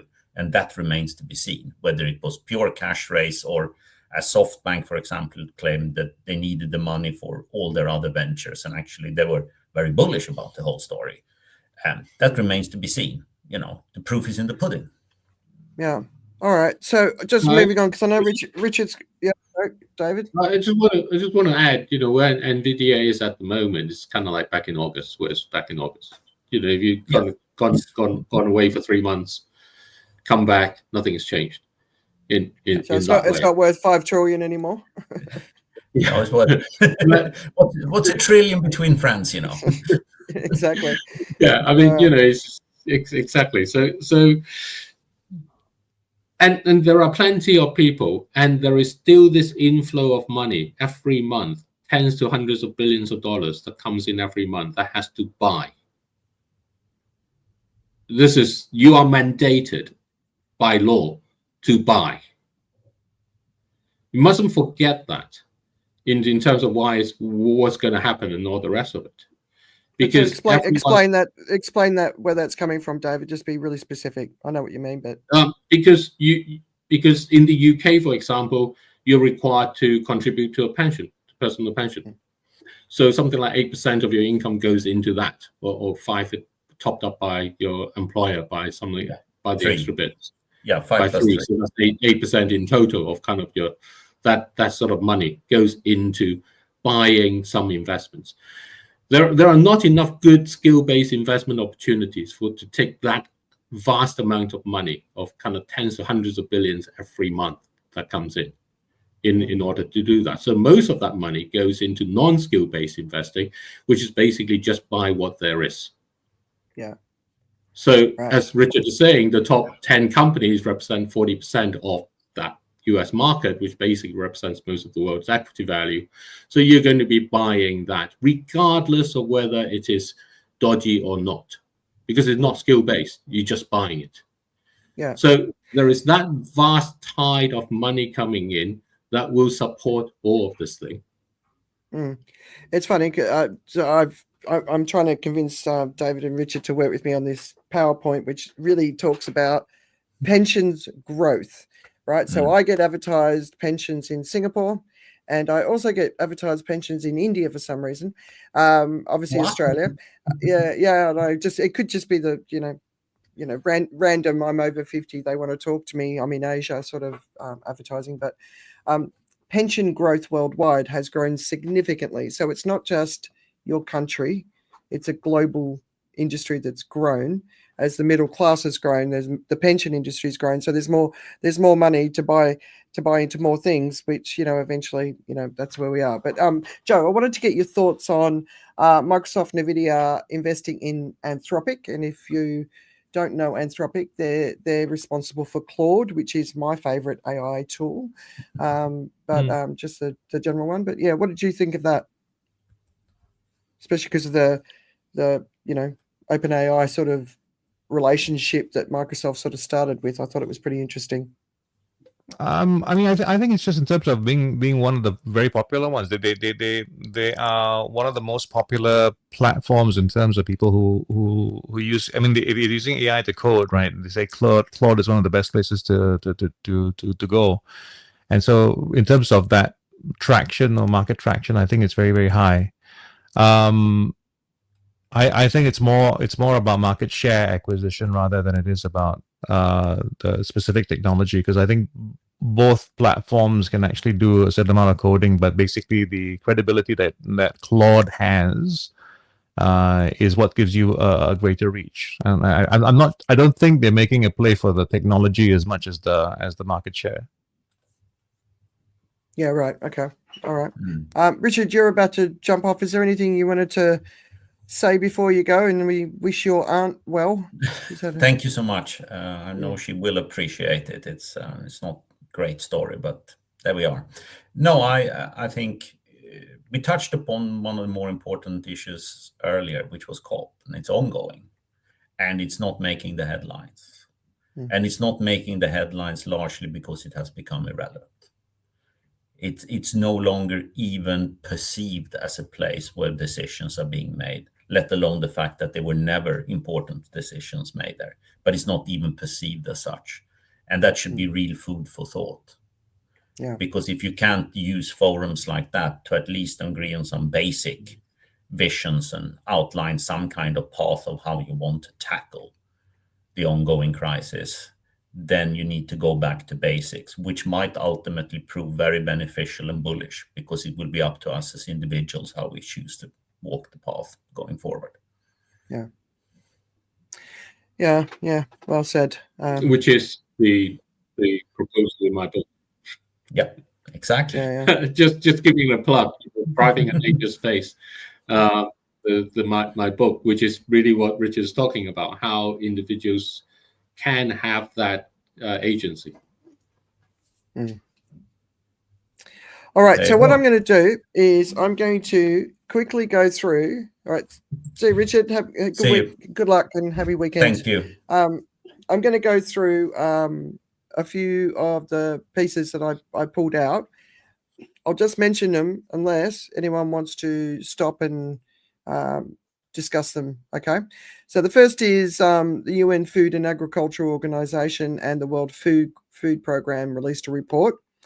And they're saying there's a major hunger emergency with acute food insecurity set to worsen in 16 countries. So the highest risks are Sudan, Palestine, South Sudan, Mali, Haiti, and Yemen.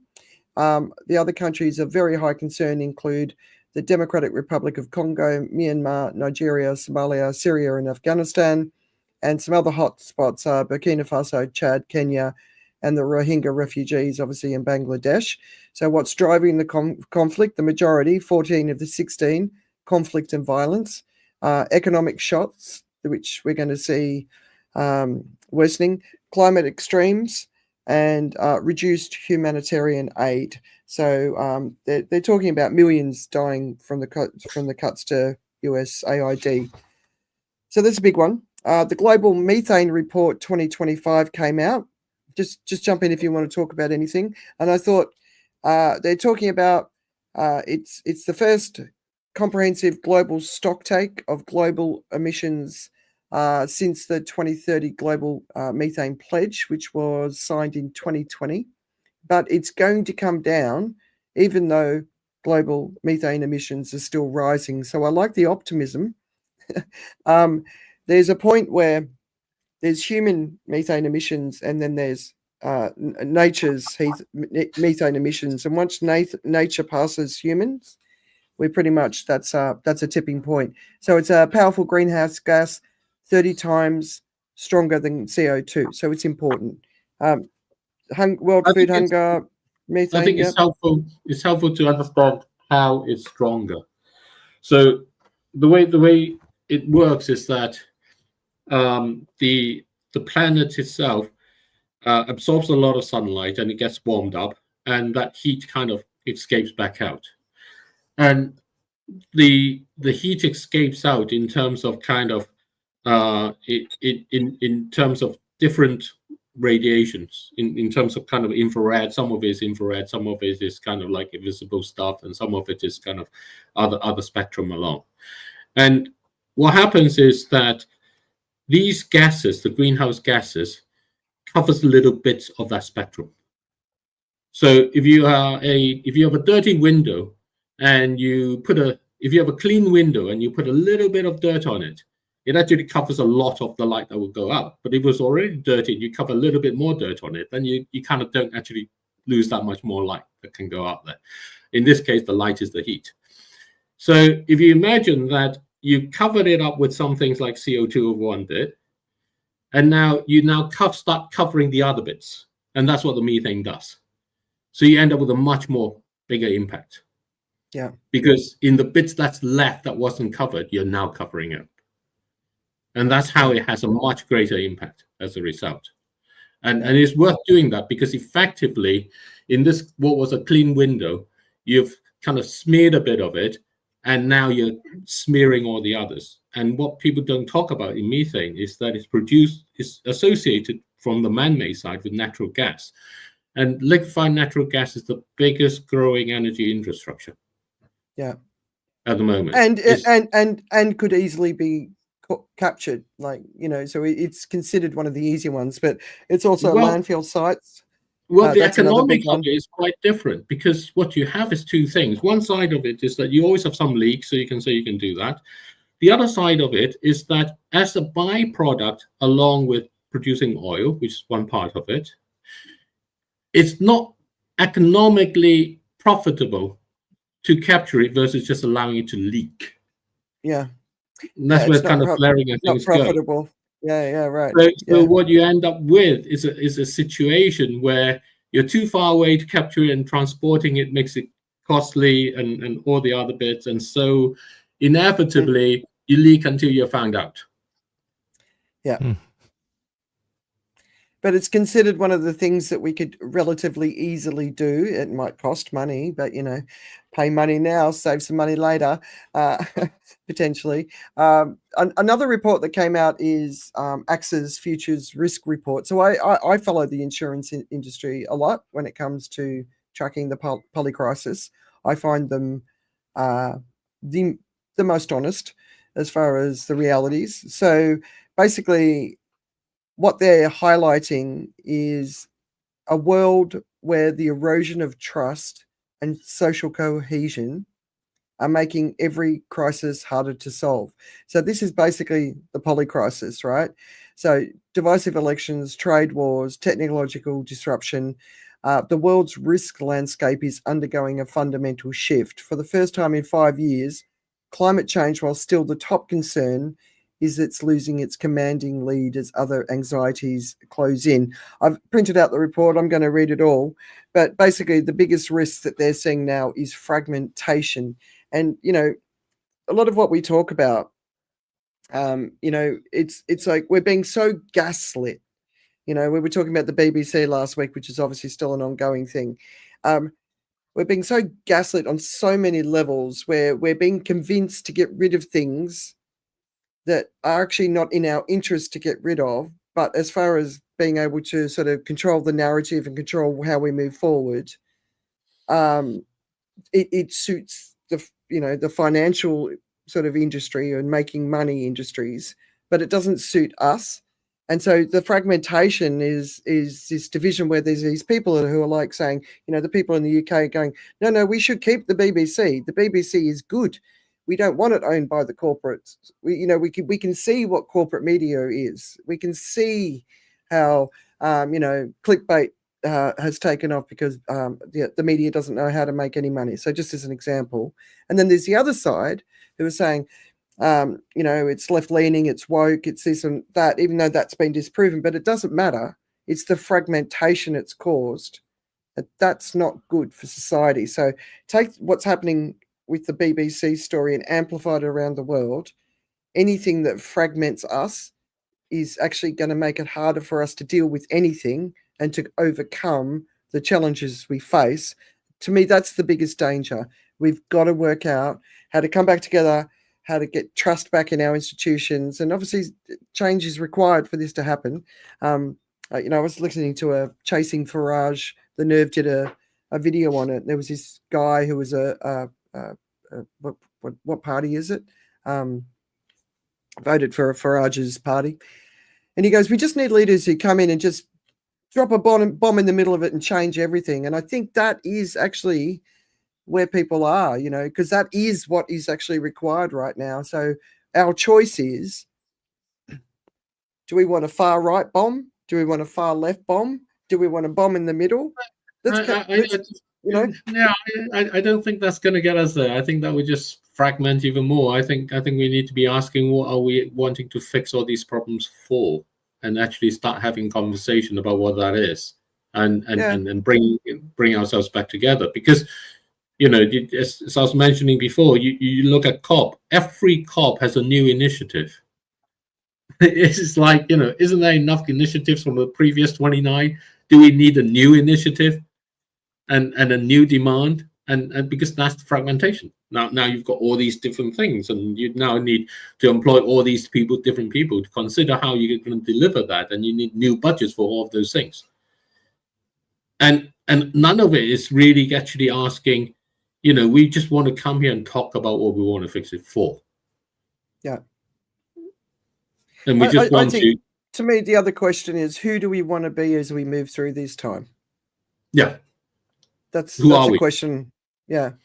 Because do we want to have walls up with people screaming to get in, and will we feel good being behind that wall, while we watch others suffer? Will we do we want to be those people? And if Marjorie Taylor Greene can almost turn into some sort of a very strange, nice person talking about that we're too divided, I think anything is possible. Right? I was listening to a kind of a telling of history and where it's come from, and what we need is something like what happened after World War II. You need a friendly guerrilla, right? Mm-hmm. And the challenge right now is we don't have a friendly guerrilla. We were talking earlier about the alpha, the whole thing about being led by the alpha male. It's not the alpha, I think, that is the problem. It's the problem, right? I think if you set someone who's an A-type person and the mission, I mean, if you think about missions, it's going to be somebody else, I think, equally driven, and it may not be a male. It may be someone else alpha.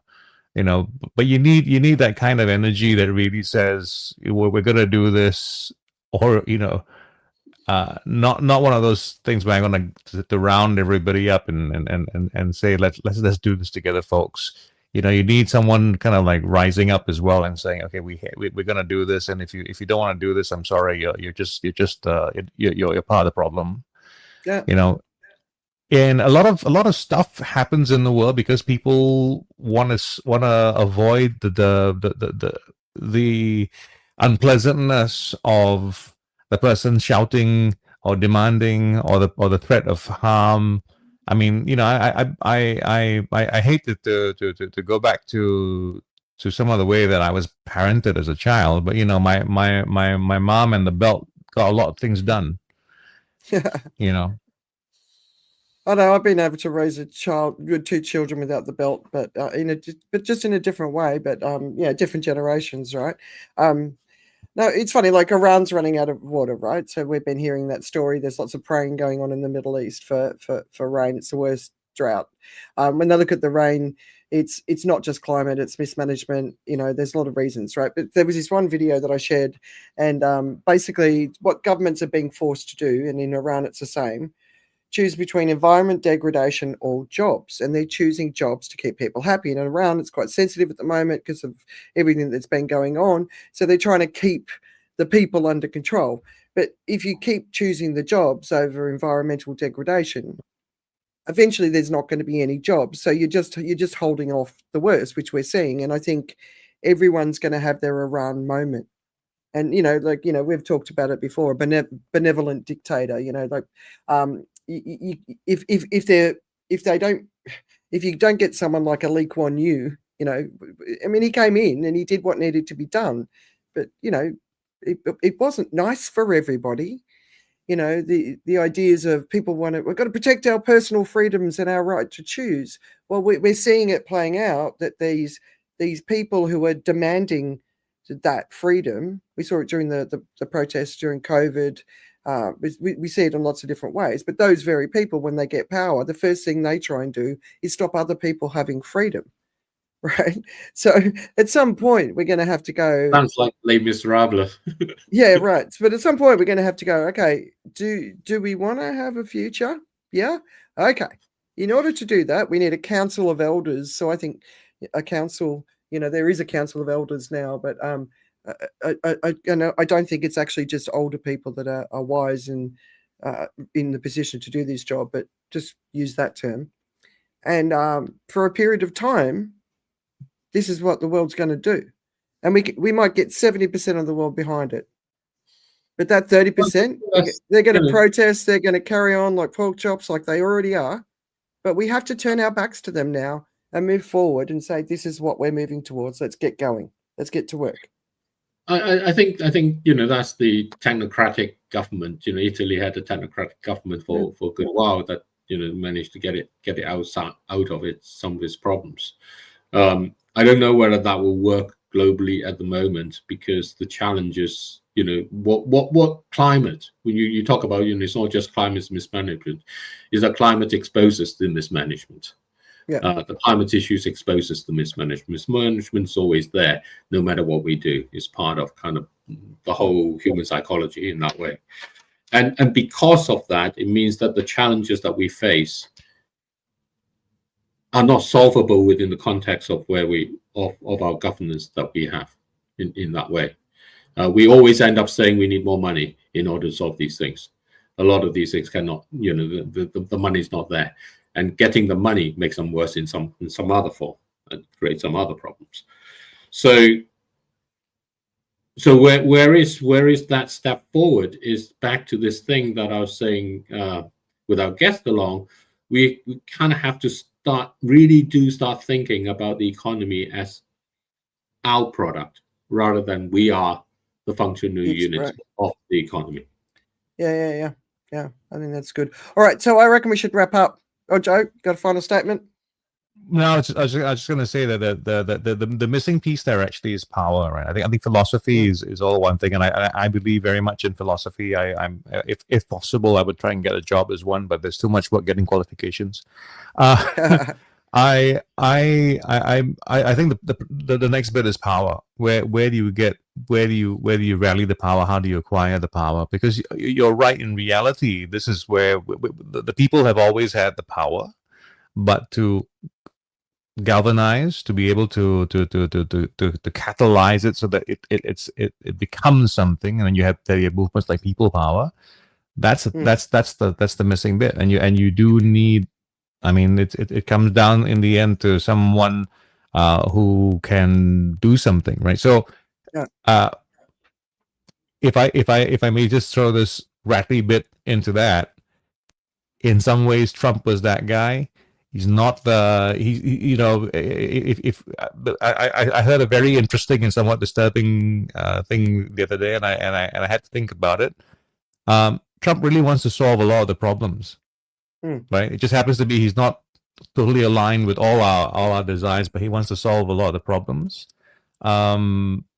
America is facing a very different situation than what it did after the war. In that time, America being the world's policeman made sense, because basically, in terms of global trade and all the stuff that's happening around the world, 40 cents of every dollar that was made basically became It was America's share of the take. Now it's gone down a lot, so it's completely changed in terms of what the math's about for America. So it's completely different now. So in a way, you need someone like Trump, as distasteful as it might be, who's on kind of the other side with the kind of charisma to push forward. And as with dictators, benevolent or otherwise, there'll be people rolled over. Yeah, so the choice is, what sort of dictator do we want? I agree, I totally agree with you, right? Yeah, I'm the other end, but anyway, that's me. I just don't want to end up saying. And different countries can put up with different things, right? Yeah. Different cultures can deal with different things, right? So there's not a one-size-fits-all approach to this, But I agree with Joe. But I think there needs to be a test. Like I think if you fit into the dark triad or the dark tetrad, you should never allowed to be in power. Right? that should be a basic, I think my message for young people, young professionals out there, is that you guys need to come and create a brother and sisterhood together with a sense of solidarity about what it is that you want for yourselves in that way. And but they will choose leaders. But they will choose leaders, David. They may choose leaders, or structure will emerge. Yeah. I think the point is that structure will emerge. And if they do that with their eyes open, with a radical acceptance of what the world is at the moment in terms of what it is, then it's up to them to try and decide how that is. And I think we already judge what they should do by saying you will choose leaders. I don't know what they should do or what they will do, but they need to experiment with it. And allow what emerges to emerge, but they need to experiment with it. We cling on too much to our existing models of governance. Exactly. Yeah, absolutely. We need something new. And the other thing is, get off your ass and get off the couch you know, for the last 30, 40 years, everybody's life has gotten a little bit better. You know, so we've gotten more passive, and you know, the armchair critics and the trolling and all that. No, stop that. Get off your ass, get off the couch, get out there, do something, be part of something. Everyone's got a role to play now. To me, that's as simple as it is. Like, there's no more sitting back waiting for someone to come and save you, because nobody's going to come and save you. So we need to get involved. All right, what's keeping you distracted? Because I know David's got to go in 6 minutes. David, what's keeping you distracted? I am going to go off with my son and get him to his driving test. Oh, nice. How old is he? He's mid-20s. So he's only just doing it. Okay. Yep. So he's it's his second/third time. The second time he forgot some documents that he needed, and so couldn't take it. So right. Oh, well, good luck. Yes. Tell him to get a manual license if he can. There's opportunities in the mines if he needs a job. Yes. Joe? Well, I've come around to slow horses, and I've finished the whole series. And now I'm in the process of trying not to let any kind of spoilers out while my wife catches up to me, the slow horse that she is. Right. It's so good, right? Just from that very first scene on the couch, it's just, that's it. You're in. You know what I'm talking about, right? Yet. I mean, my wife keeps going on about it, and I haven't yet. Yeah, and it's one of those things. It's so delicious and interesting, and the characters are just crazy. I will just say one word which will resonate with anybody who's seen the show, and especially we finished the most recent season, right? You need Roddick in your life. I've always had one of them in my life. I love the nutbags. I think they're great. And it turns out he's an Aussie. Oh yeah, an Aussie, a former fitness trainer. I heard him interviewed with an Australian accent. And I'm like, what? Yeah. Okay, so I finally got through the first season of Invasion. It's a slow starter, but it's a really fascinating idea. I'm not really into those sort of shows typically, but I like the characters. But the one thing I have started is House of Guinness. Have any of you guys watched that yet? Heard about it. Yeah, right. So I had a little chapter in when I worked in the UK. I launched a porter beer for Guinness in the UK, and it was the first porter in like 75 years or something. So it was a really cool experience. So I'm interested in it, and it's like it goes back through some pretty significant chunks of history. Steve's saying all the weird ones are Aussie when we're talking about Roddick. But yeah, House of Guinness. It's the guys who did Peaky Blinders. It's actually the same set. Oh, yeah. So it's a big old brewery and fascinating. It's the family. Yeah, so I'm enjoying that. So about 3-4 episodes in, and I think that will keep me entertained for a while. Christmas movies are coming next. Steve, be warned. Yeah, No. He's going to India next week, so I can get a week in without him around. Anyway, thanks for joining us. Thank you, Stenimira, for joining us. It was really awesome to hear you. Great discussion as always. Just lots of different angles, and appreciate nuance, people. Nothing is as it seems. There's always a different way of looking at it. Would you agree, guys? Yes. Good well, way absolutely. to Yeah, always ask what else is there that you haven't seen. And by the way, just a reminder again, since you're all the way at the end here, if you haven't liked and subscribed and told your friends about the show, do that. You know, this is not about making money, because we're not going to do that, but we're trying to do something a little bit different. And if you'd like to sponsor us, we'd happily take it. yes. Cover the costs, Yes. you know. Steve, I'm sure I wouldn't mind. Anyway, just great. It keeps me sane having these conversations every week. So enjoy your weekends. All right. Yep. Take care. Bye-bye. Bye-bye, everyone.